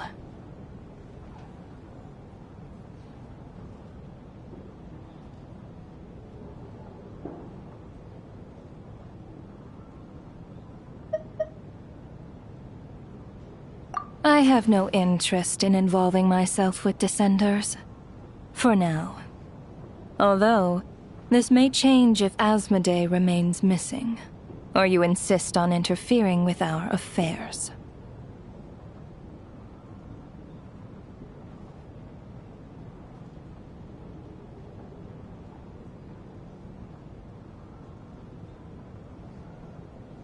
One last question then. All our struggles and sacrifices here, they were meaningless from the very beginning, weren't they? Death abides no reason. Besides, what you call sacrifice is merely a concept created by humanity. To me, it is nothing more than a self-indulgent charade in the face of death. Mere mortals fantasizing that their actions could reclaim something from my grasp. A truly laughable idea.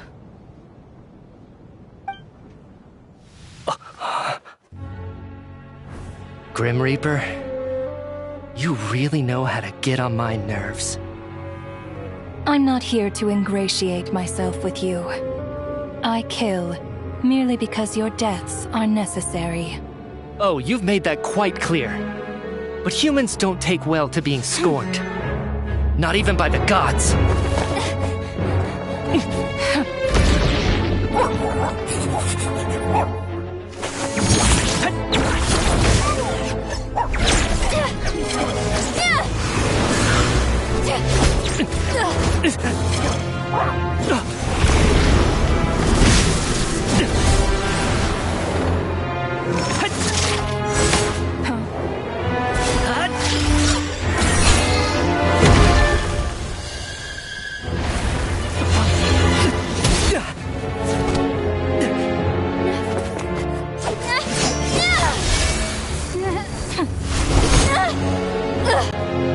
This is futile. You must know that you are powerless against me in my own domain. I suggest that you save your strength. For what? Maybe we can't change it. But if nothing else, we can at least teach you to have some respect for the dead. Audacious.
How are you holding up, Odette? What happened to me? How much do you remember? What do you mean? Is the performance over? I can't seem to recall what happened. Has Odette already forgotten?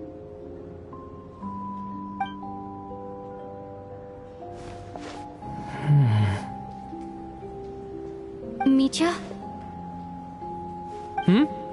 Oh, I'm sorry. I guess I spaced out there for a second. Remind me who you are? Don't you remember anything?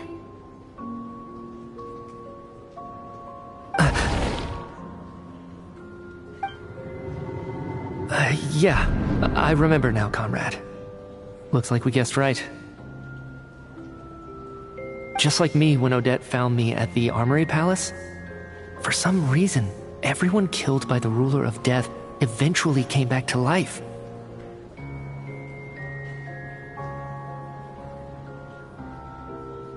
Just with one catch. They forgot what happened while they were dead. Odette and the others have already forgotten everything. Why were you able to remember this time? Could this be the reason? You said this is the ruler of death's symbol, right? I don't see anything there. You don't? Huh. Okay, I guess that makes sense. I carved this into my hand in the afterlife, so it's not visible in the physical world. Does that mean I carved this symbol into my soul? What an unsettling thought. Still, at least I get to remember what happened. I suppose it's a blessing in disguise. What about you, though? The ruler of death mentioned that you're a descender? Is that why you can remember?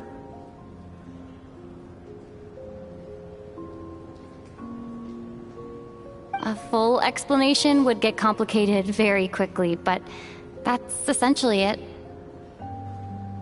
Well then, now that it's all over, let's figure out what we've learned.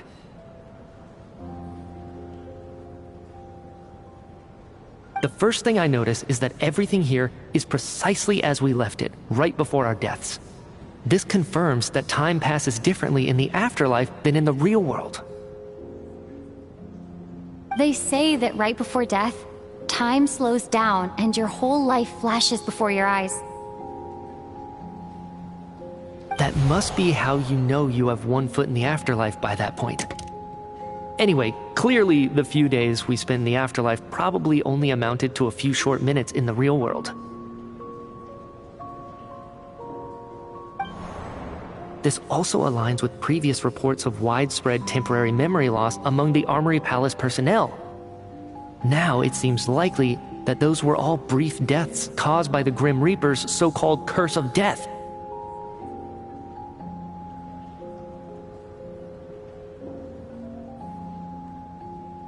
To those unaware of the truth, dying and coming back to life must feel similar to a short bout of catatonia. This leaves me with a couple big questions. What are the conditions that trigger this so-called curse of death? And why are we resurrected after we die? If nothing else, I think it shows that killing us wasn't her ultimate goal. We still don't know her true reasons for subjecting us to death.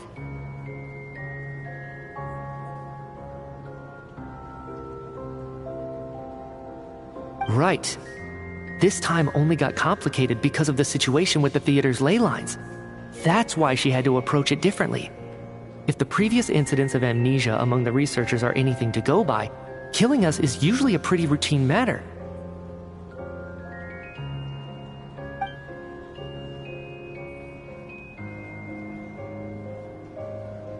Come to think of it, wasn't I about to note something down before I died? I can't remember what it was, but I think it was something related to my research project.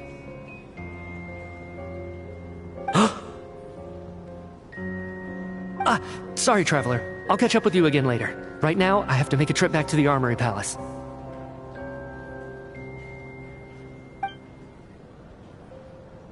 Ma'am, if I may, no one of your description has ever shown up in my investigations into Mr. Mitia's friends.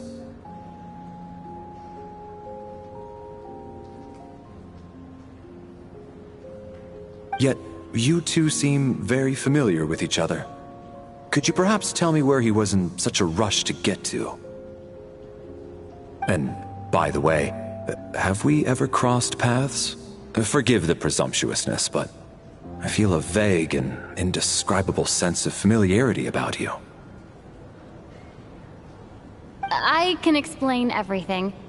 Could you help me gather everyone in the theater in one place?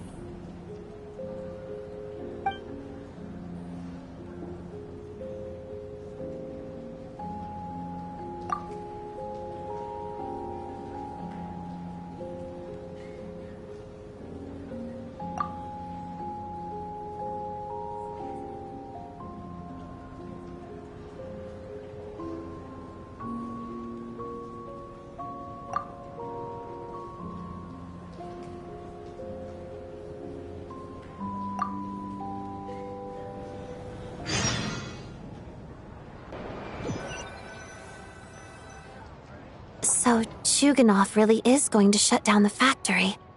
I guess this theater incident actually did us some good after all. So, you said I promised to take you to the Armory Palace while we were in the afterlife, yes? I believe you.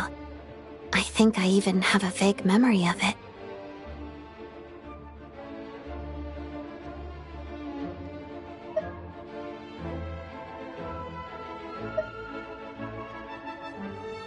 Agreed. Let's check in on her first. The whole reason for our trip to the Armory Palace anyway is to figure out what's going on with her health.